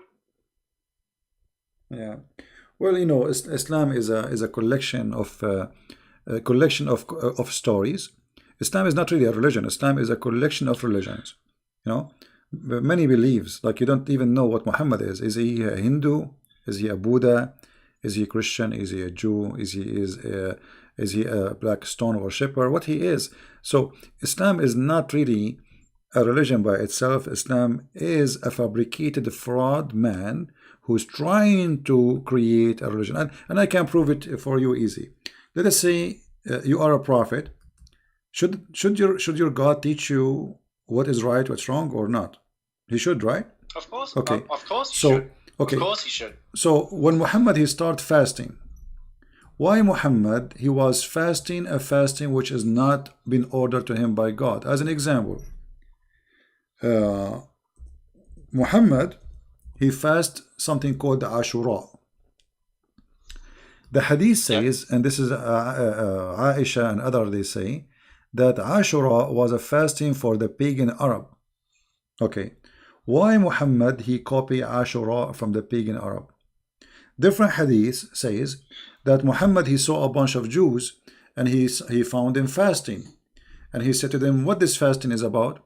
They said this is about Moses when he crossed the sea. He said, well, I am more close, like Moses is more close to me from you, and he started fasting the fast of the Jews, which means it is not his God ordering him to fast. It was him liking the idea that as long this is a fasting about Moses, I will fast about Moses. So yeah, well, that's just what that's what it just comes across. Because when I started to read the book, they used to say, "Oh, you don't know Arabic, so you don't understand it." And then I would say, "Well, why is it your scholars who are the ones writing it to what mislead people? Like that just makes no sense. yeah. Like why are the Arab ones who are the scholars who write it misleading people, and they're wrong if they translate it? But doesn't God know everything?" My friend, the Arab who speak Arabic, didn't agree about the Quran meaning, because the Quran is a stupid book. There's nothing there. So if you go and read the interpretation for the same verse, which is in Arabic, and you see the interpretation for the scholars, you will see everyone giving you different interpretation. Why? Yeah. Because they don't know what this Quran is talking about. The Quran is not a book. Quran is this guy. He was a madman. He suddenly says something, and then when they ask him, they say, "I don't know. Don't ask me." He don't know. Like if we ask the Muslims, okay, in the Quran it says the word Israel. Who is Israel? Yeah. Shouldn't you tell me who is That's Israel? right. Who is Israel? We do not know Israel. Okay, the Messiah. What is the word Messiah mean? Nowhere in the Quran. Okay, so why Israel? His name is Israel. What happened? His name is supposedly was Yaqub. You know, like how the name became Israel. You don't know. Because the Quran is a collection of stories, and those stories are not the stories of Muhammad. Well, what I found interesting when I tried to read it is that the stories don't finish.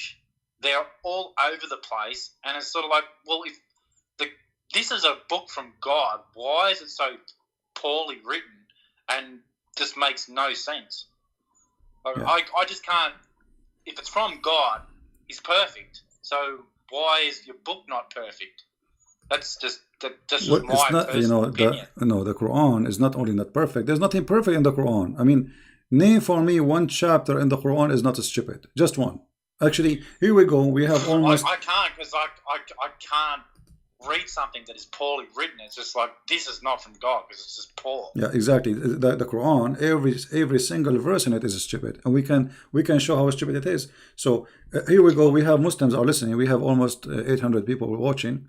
I encourage any Muslim to call me right now and give me one chapter makes sense, just one, and give me the interpretation. That's how I had to buy your book so I could understand it. Yeah. Because your books explained it. Because it was just like, I'm having trouble reading this. So I was reading Quran. I go, well, I bought your book so I could understand it. I'm like, oh, this is what they're trying to say. But it's just poor, just very poor. Yeah.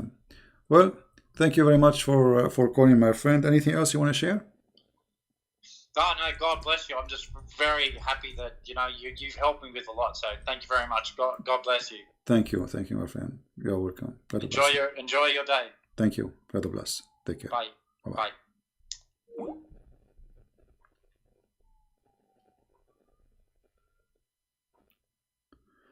Bye. The Muslims are very confused about everything.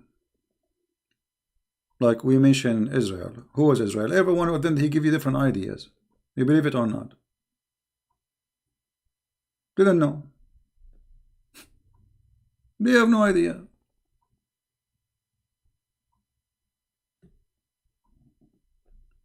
What Maryam mean? They don't know. Why she's called Maryam? They don't know. What Abraham mean? They don't know. What Moses mean? They don't know. Why Jibril? His name is Jibril. What Jibril mean? They don't know. Why? Because Islam is a theft. How you can understand a religion if you can't understand even the names and why they are mentioned? Ishmael, what Ishmael mean? They don't know. Because all those names are stolen stories. When you read the Bible, you will find out easy that this is not even a name. Abraham is not a name. Abraham is a description of what this man did. The one who crossed the river. The one who crossed from the other side. Abraham. Every name is a story. There's no names. This is why Muhammad, when he speak about the Pharaoh, he think Pharaoh is the name of the guy. To the point he says, Al Fir'aun. The word Al in Arabic mean like the last name. The last name of this man is etc. So your name is Johnson, Alu Johnson. You know, your last name is Johnson, Alu Johnson. So you will see the Quran is speaking about Alu Ibrahim. Look here. فَقَدْ أَتَيْنَا آلَ إِبْرَاهِيمَ. Okay, what Ala mean? Translation, chapter 4, verse number 54. Okay. The people of Abraham. Who is the people of Abraham? How you say Alu Ibrahim? This is false translation. Alu Ibrahim is the family of Ibrahim, not just the people. Okay. Now Alu Fir'aun. Okay, who is Fir'aun? This guy, his name is Fir'aun? Which Fir'aun? There's many Fir'aun. Alu Fir'aun. Change the translation or translator. Let us see. Just for fun.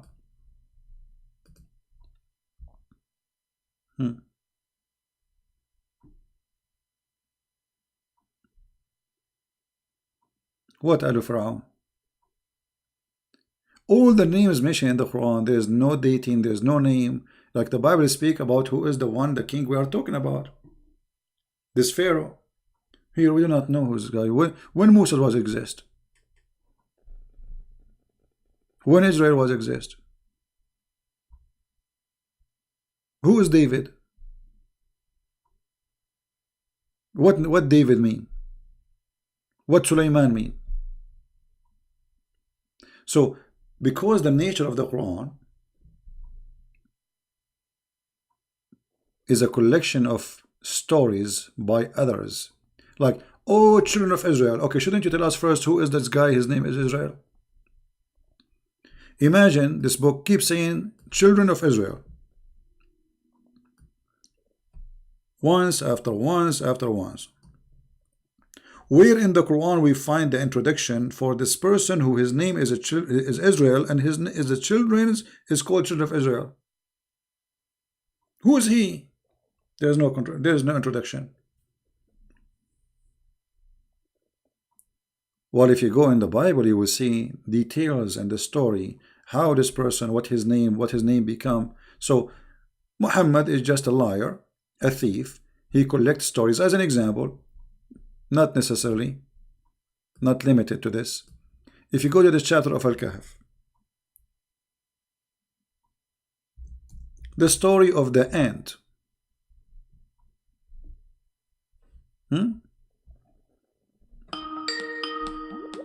We have somebody trying to call. Okay. Hello? Hello? Yes? Hi, CP. How are you, my friend? I'm fine. Go ahead, you're live on air. Yes, my question was about two chapters of the Quran. I don't remember exactly which one are there, but there was one that said that if Muhammad was asking questions, he should ask the Jews and the Christian, right? Yeah, in kunta fi shakkin min America, yeah. Okay, so there's also, like, the Muslim will say that, oh no, the Bible was corrupted, but at the same time, he says, like, to go to the Christian and the Jews. Is there any way in the Quran that says that the Bible was corrupted? It's like an invention for the Muslims. No, you see, the Quran says, وَالَّذِينَ يُحَرِّفُونَ الْكَلِمَ عَنْ مَوَاضِعِهِ, which means those, if you go and read the interpretation, this is supposedly about a Jew who put his finger in the top of a verse in the Bible so they will not be able to read it. They did not corrupt the Bible, no. So this is the interpretation even of the Muslims. So there is nowhere in the Quran says that they are changing the Bible. It's about a guy, supposedly, they asked Muhammad about the punishment of adultery, and the guy, he put his fingers over the verse where it says that the one who commit adultery, he should be stoned. This is what is the Quran speak of, you know. Okay, so it's so lies then. Okay. Yeah. Same time, the Quran have many verses additional to the verse you mentioned, like in chapter 10, verse 94, if you, Muhammad, if you have a doubt concerning which we revealed into you, go and ask people who read the Torah and the Gospel. And then, if those people are corrupt people, how you can ask them? I mean, they are corrupt. You see, when you ask for advice, you ask for advice for someone is wiser and decent, right? Yes. Okay. Yes. If they are corrupting and if they are following false teaching, that means they lost their decencies and they are not wise, because the one who corrupt his own book is foolish, and the one who follow wrong teaching is foolish too. So why he is asking him to go and ask the Christians? In the same time, if you go in the Quran, you will find many verses saying that he confirming what they have, like Muhammad is coming and he confirmed what they have with them. You know, confirming what they have with them. Okay, chapter 2, verse number 89, it says, and when there is come to them, which means the Jews, a book, which is the Quran, from Allah, confirming what is with them. Do you see it in the screen? I don't know if you can see, if you have a delay. No, I can, because I'm using my phone. All right. So, confirming what is with them. So, how the Muslim, they say the Bible is corrupt if he is confirming what is with them. What is with them? You see some translation, they try to fool you, says, what was with them? No, it doesn't say that. Lima ma'ahum. The Arabic is so clear. And even here, the Muslim translation saying it clearly, confirming what is with them. Number two, how the Christians can change the Bible. I mean, like, is it one person in the world in control? I mean, the Bible is printed even in India. You know, there is this Bible went everywhere in the world. So they went to Africa. So if there were like different Bible, right? So in different, not only that, in different languages, not only in many Bible, in different languages. You know. So which one they will corrupt? And at the same time, why the Christian did not accuse the Jews of a change in the Bible? Right. You know, let us say the Jews corrupted the Bible, the Torah. Okay. How come the Christian did not notice that? And why in the world anyway a Jew would do that? I mean, this is a stupid idea. If somebody is a believer in his belief, in his God, so he prayed, he became a rabbi, he grew a beard, and then he corrupt the book. I mean, this is stupid. This is literally stupid. You're right. It's like saying to a Muslim, you change your book. This is stupid too, because, I mean, why you want to do that? You know what? I just thought about that. The thing you said about the Jews, why they would like change the Bible. When you think about it, it would be extremely stupid, because what reason they would do that, right? Because the Jews were all living in Israel at that time. I mean, before Muhammad. So they would have no reason to change the Bible if there were no any pagan around, right?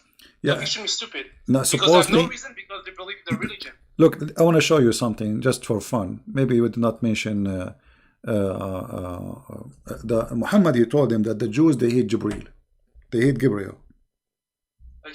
Okay. Muslims, where we can find in the Bible that the Jews, they hate Gabriel? Nowhere. How in the word Muhammad he says such a lie? I mean, you have to be a donkey to say such a donkey statement, because this is an angel of God approved by the Jews, and Muhammad even he took the name from the Jews. He don't even know what the name means. This is in the Hebrew language. So why the Jews they hate Jibreel? Give us a reason. Who is a Muslim want to tell us? Why he ate their yummy? What he did? This guy, he plays soccer and he joined the wrong team. You know that phrase proved that Jibreel is Satan, because yes, the Jews hate Satan. They don't hate any angel of God except Satan. Yeah, well, but why the Jews they hate Jibreel? Give us a reason why okay, what is behind the story? Let us say, for the sake of argument, the Jews they hate Jibreel or Gabriel. Why? Yeah. Why? Where the story is coming from? Where Muhammad he got this from? No explanation. You know, no explanation. Muhammad is like a guy who ate like a bad ice cream, poison food, and he have a diarrhea. And wherever he go, he do poo-poo, and people walking behind, and there's a lot of wind. Yeah. You know? Yeah. This is that's what we call anti-Semitism, right? They just hate the Jews for no reason. Well, you know, even if you give a reason, you have to give, like, the Jews, they hate Gabriel, but why? Why Gabriel exactly? What he did? So then, and here you should ask yourself, why the Muslim did not ask Muhammad? Why? If we go in the hadith, look, let me show you. Let me say, find the hadith for that. Here, and this is Sahih al-Bukhari. It says, a guy, he came to him and he asked him 3 questions, and supposedly nobody knows him except a prophet. And the story is hilarious, because the guy who told Muhammad nobody knows the story except a prophet, he himself, he knew the answer, which means he's a prophet too. You know what I mean? Like, if you imagine, you come to me, you call me, you say, CP, I will ask you 3 questions and nobody knows the answer for them except a prophet. All right? And then I give you the answers and you say you are right. This is true. That's mean you know the answer too. Yeah, you're right, because how do you know that? That's mean you are a prophet. I mean, the stupid of donkeys. And look here, it says. So they ask him, what is the first meal? Like, what is the first portent of the hour? What is the look how serious the question? What is the first meal in the judgment day? And then in the paradise, sorry. And what makes the baby look like the father? And here they give him the answer. And look what Muhammad said.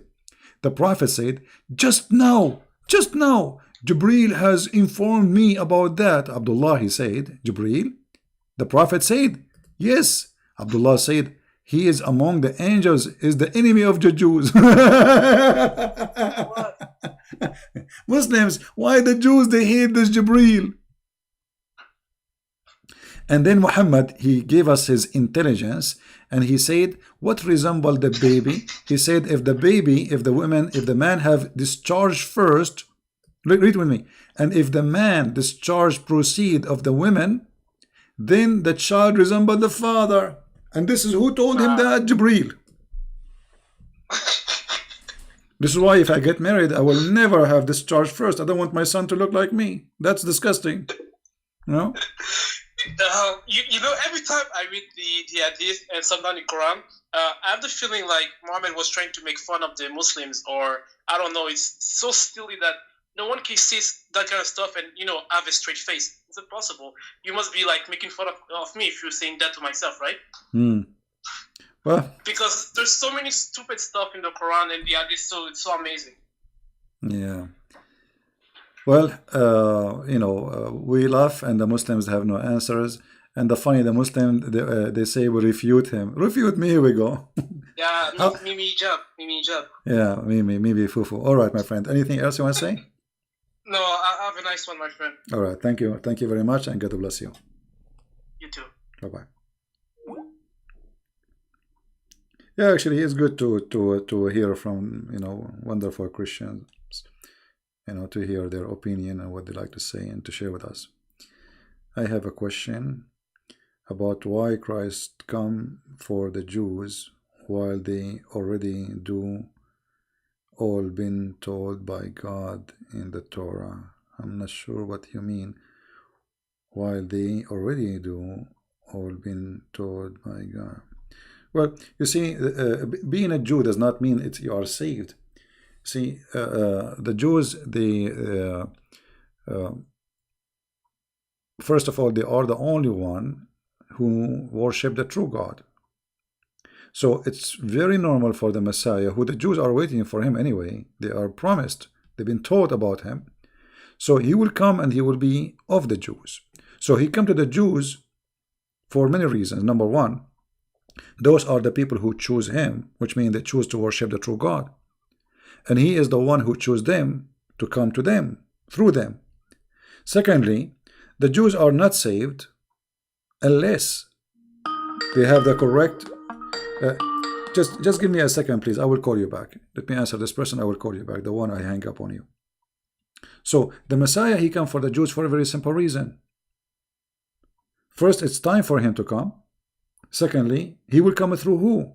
Those are the people who believe in him. Those are the people who are waiting for him. And those are the people who he promised they will come to them. So why he will not?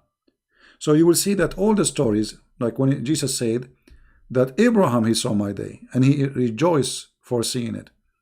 Abraham is not a stranger. Abraham is the grandfather of the Jews.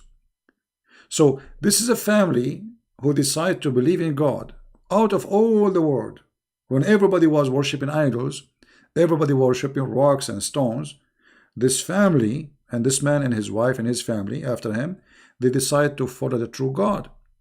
So it's very normal for the Messiah to come. Now, the Jews, they've been taught everything in the Torah, including that the Messiah will come. So if you are talking about why the Messiah, he came because in the Torah still saying to them that the Messiah will come. And until now, actually, there's many Jews are waiting for the Messiah to come. So he come to them first because he promised them. Secondly, to explain to them many things they have wrong. As an example, the Jews, they've been given orders to observe, like Sabbath. The Messiah, he said to them, Sabbath was made for the man, not the man was made for Sabbath, which means the Jews, they have a wrong understanding of their own scriptures for a long time. It's been said to you, but I say to you.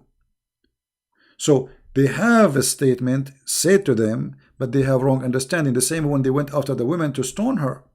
He said to them, well, if one of you, he have no sin, stone her. Which means you are a bunch of hypocrites going after this poor woman. So the coming of the Messiah is to fulfill, as he said, to complete. It's not completed yet. Same time, to bring salvation for mankind, all mankind, not only the Jews. So he come through the Jews, but he's not only coming to the Jews, he's coming for all mankind. This is why he said they have sheep out of this. This is why he said, I am not of this world, I am from above. So he came through the Jews, for he promised the Jews, and the Jews waiting for him. In the same time, he is coming not only for the Jews, he's coming for all of us to bring salvation. All right? Let us see the person who is trying to call. I will call you back.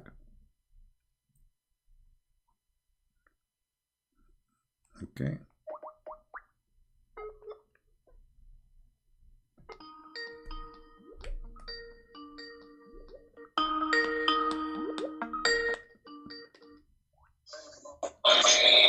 Hello?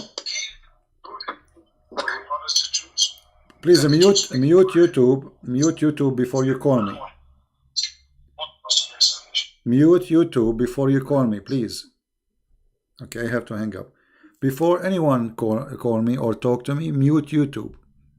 Before you answer Skype, if I am calling you, be sure you mute YouTube, then take the call.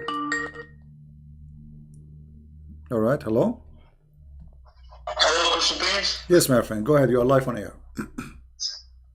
Yes, hi. It's me again. It's me, Sundar from Nepal. Hey, my friend, how are you? Nepal, that's wonderful. How is Nepal going? How's life there? Well, it's still the same, you know. Yeah, okay. But I'm fine. Thank you for asking. Yeah, I remember you. You are the person who became a Christian from Nepal, right? Well, yes, I'm yes, you can say that. I would like to say that yes, I'm a Christian from Nepal. All right. Okay. What do you like to say to us, my friend? Go ahead. Well, I have one of these things going on in my mind a long time already, because you know this. The Muslims, they always say that how can God can kill his son? That Jesus was not the one who was crucified. Why would God punish his own son by crucifying and killing him in the cross, right? Mm-hmm. So, but as you are the expert already, I would like to know. I lost you. Yeah, he have a bad internet. All right, I will answer your question. First of all, who said that God, he killed his son? Who said that? Where it says that? Where in the Bible it says that God, he killed his son? That is a stupid lie. Go ahead. Hello, I'm sorry. Yeah, it's okay. We lost you. Go ahead. Continue. Yeah, and my point is, like, do they believe that Jesus was whipped and he was hit and he was scolded by the Jews and he was put the throne was kept on his head and he was brutally beaten by the soldiers and even the people, and he was like he carried the crosses all the way to the Golgotha Calvary, And do they all these Muslims they believe this one, or they just want to stick with that Jesus was not crucified? The Muhammadan, they believe that the Messiah never been crucified. All those stories does not exist for them. However, their reasoning is beating them, not for their benefit, because you just say the Muslim, they say to you, how God he killed his son, right? Okay. They have always this claim that how can God punish his son? Like, okay, hold on. God is, if he is so lovable, all right, why would he punish his son for us? Okay, we will go and use their logic. Always use their logic so we can laugh. Always use their logic because it's stupid logic. If Jesus cannot be God, for if he is God, his father will not let him be killed, correct? That's what they're saying to you. How God can kill his son? Well, in Islam, Jesus was not killed. That's mean God, he saved his son. Right? Same time, this is how stupid the logic is. Why Allah, if he is the God of Isa, why he saved Isa but he did not save Muhammad? Muhammad he died because of a poison. Why? He definitely didn't save Muhammad. Right. Why Allah did not save Muhammad but he saved Jesus? Any Muslim have an answer? Why Allah he hate Muhammad and he loved Jesus? The life of Jesus is more priceless to Allah, more than Muhammad. Okay, it's okay. Don't call me back. It's okay, my friend. I got your question. That's it.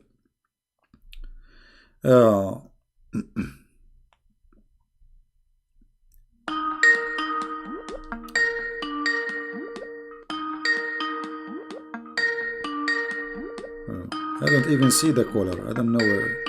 The Skype is funny. Where is the caller? He didn't appear for me in the screen. I see somebody is calling, but I don't. No, don't call me, Sandra, my friend. I got your question. No problem. No need to call back. So, if Jesus cannot, if their logic, if Jesus is the Son of God, there is no way his father will kill him. Okay, I will go with your logic. Well, that's mean Jesus Son of God in Islam. This is number one. Proving that you are stupid in the way you think. Secondly, where in the Bible it says that God he killed his son? That's stupid of you. Jesus said, nobody can take myself, but I lay down myself by willingly.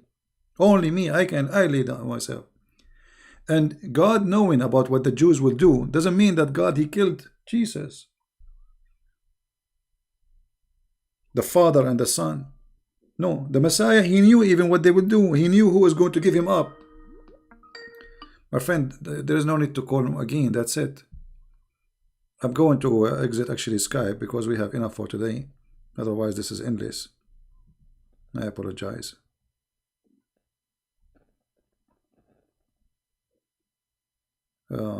What ayah in the Torah to the Christian?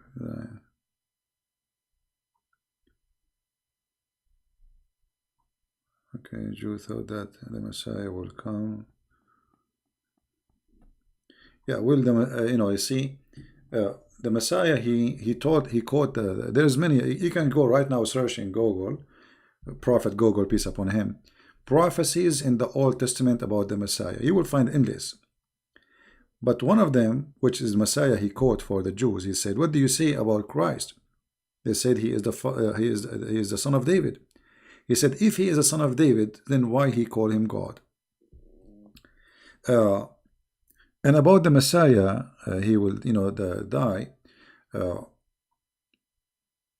Where in the Torah it says the Messiah he will not die? Nowhere. You see, when somebody give you a question, and the question is like to make it, let us say, mission impossible.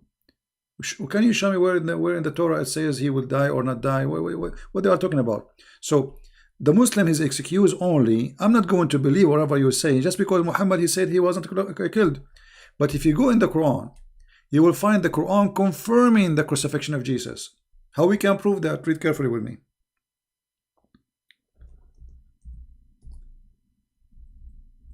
The Quran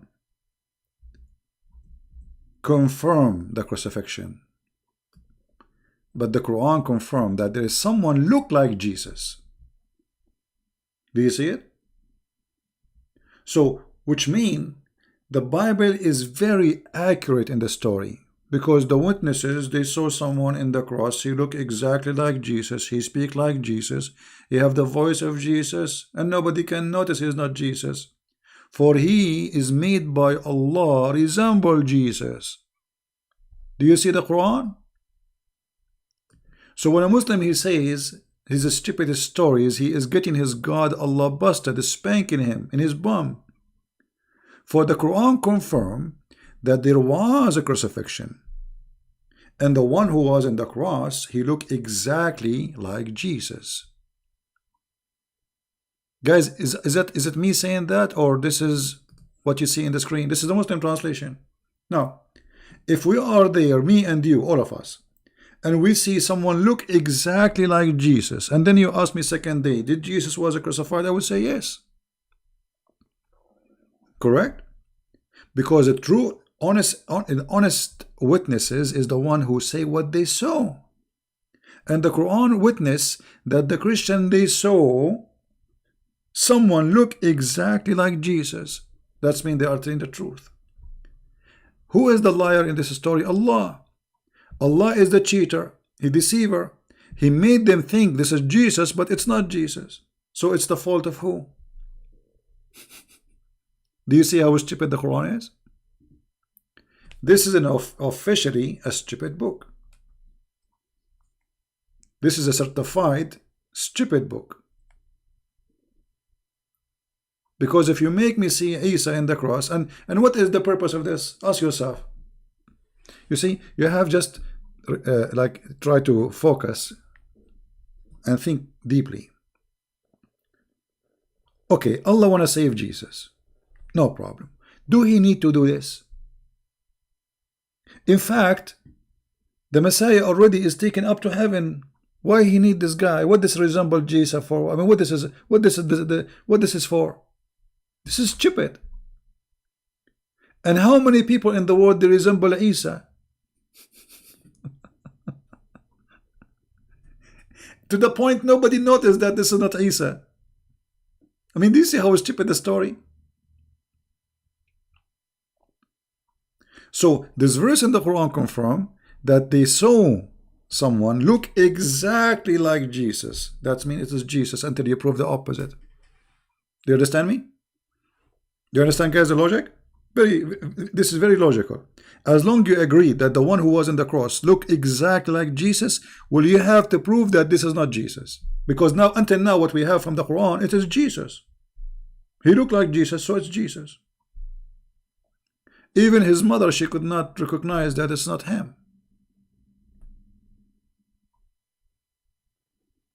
So the Quran itself proved to us that the story in the Bible is true, because the Bible is written by the witnesses who witnessed what happened to Jesus, and the Quran says yes, they saw that. They saw someone look like Jesus. But Allah is a liar. My friend, how I can even read what you are writing for me? Omati, God, ha, virgin, I don't know what is that. Indonesian language. That's why I say the Quran is a book written by a stupid idiot guy. His name is not Muhammad, his name is Qatham. And by the way, there's a Muslim, he says to in the where it says that Qatham was the uncle of Muhammad. Open Ibn Kathir, you donkey. I mean, those who they are making videos to refute me, they are donkeys. Certified donkeys.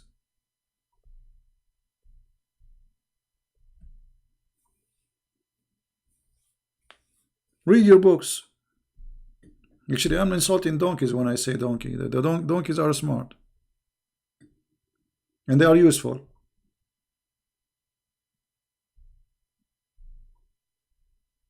Very useful animals. They harm nobody. They are peaceful. And they are very useful. Right?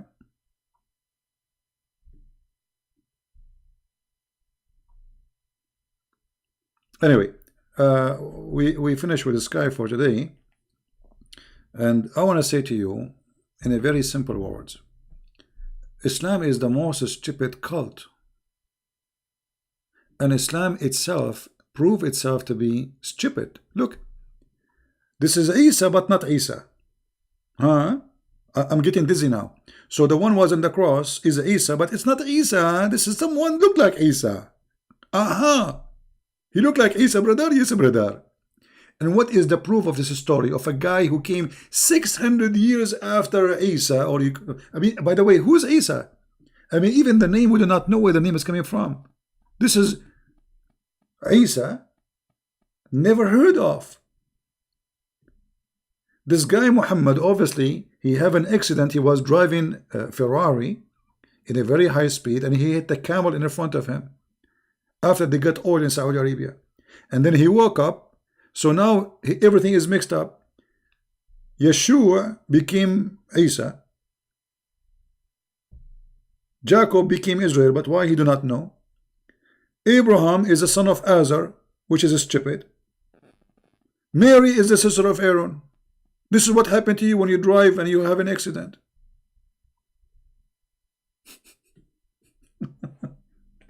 Right?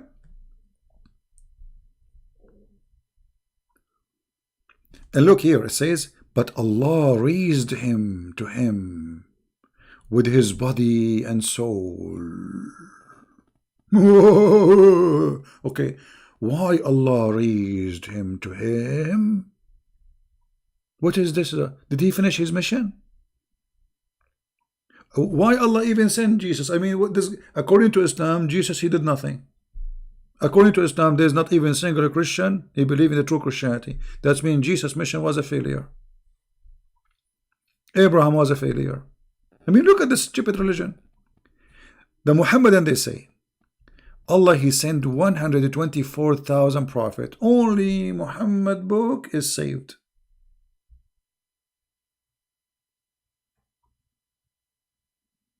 Right? أنت لا ترى دولة الإسلام قامت بدماء الصادقين. My friend, the state of Islam is gone. Don't you see? They have them. They have 60,000 in jail. They don't know what to do with them. They are feeding them fraud. They are feeding them rats and mice. The Kurdish in Syria and Iraq. What are you talking about? What is state of Islam? It's gone.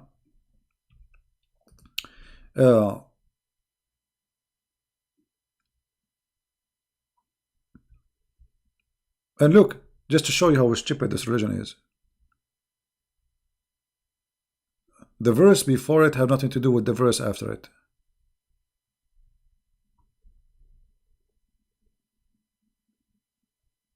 Crazy cult. Muhammad, he came 600 years. The funny, one of the videos, a Muslim, he left Islam in the video, and the guy who was trying to supposedly refute me, he said, look, this guy, he left Islam, but there is no, but CP did not provide any proof.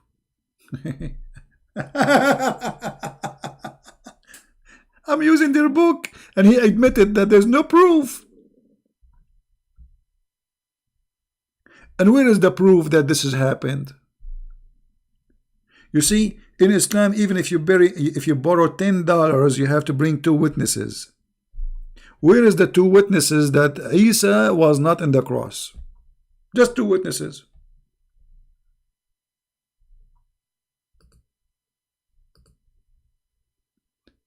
Muhammad was not in the time of this man Isa. We do not know even who is he. It's a diarrhea statement from a diarrhea prophet. A prophet who pee as a woman. A prophet who have no jealousy for his God.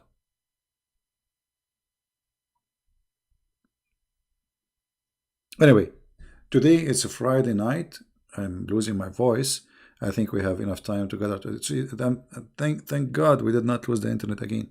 So I hope we have a good time. I will try always every Friday to open my Skype for people to call.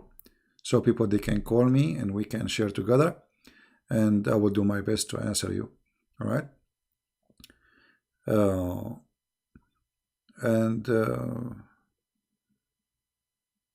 Not prophet. God says to Abraham in the Quran, we have made you to the people an imam. You know, Don, you have no idea what are you talking about. The prophet are the imam. The prophets are the imam, because when there's a prophet exists, there's nobody can lead except him, for he is the imam. You are ignorant. You don't even know what the word imam means. It is the one who lead the prayer, and if the prophet exists, he is the highest between them, so he will lead.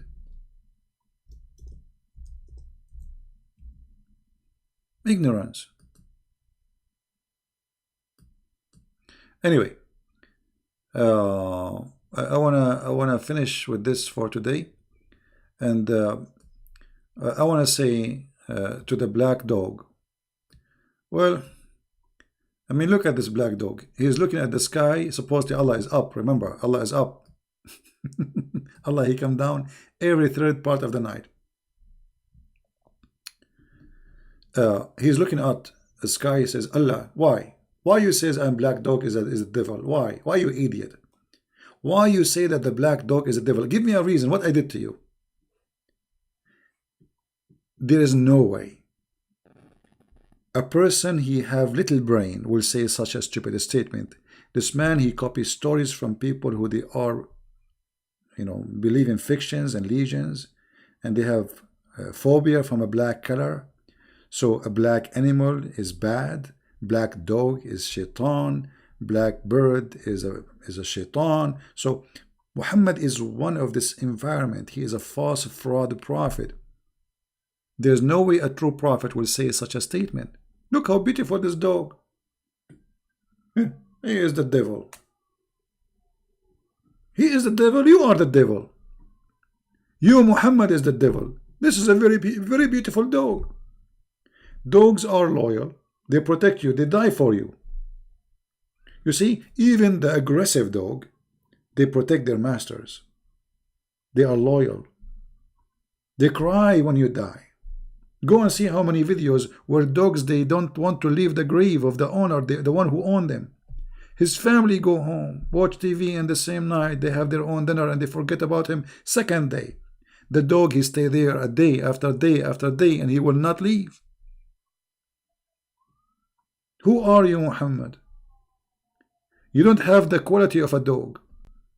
You don't have the quality of a chicken, and I can prove it from the hadith. Muhammad is said that if a chicken, if a rooster, he will do cuckoo cuckoo, that because he saw an angel. And if a donkey, he start making sound of a donkey, that's mean he saw shaitan. That's mean Muhammad, he is not equal to a donkey, and he don't have a qualification of any of them, donkeys or a rooster. Because rooster, he knew the angel. Muhammad, he saw the angel. He asked his wife to do striptease for him so he can recognize him. He told her, I see him in the corner. By the legs and the thigh of Khadija, Muhammad, he recognized that he is a prophet, while he confirmed that a donkey he knew if it's an angel or shaitan. A rooster, he knew that. So those who hate dogs, mostly, especially if you hate them, I don't blame you if you get scared from a strange dog or etc., you know. But when you hate dogs just because of their kind, that's mean you have a phobia in the best scenario.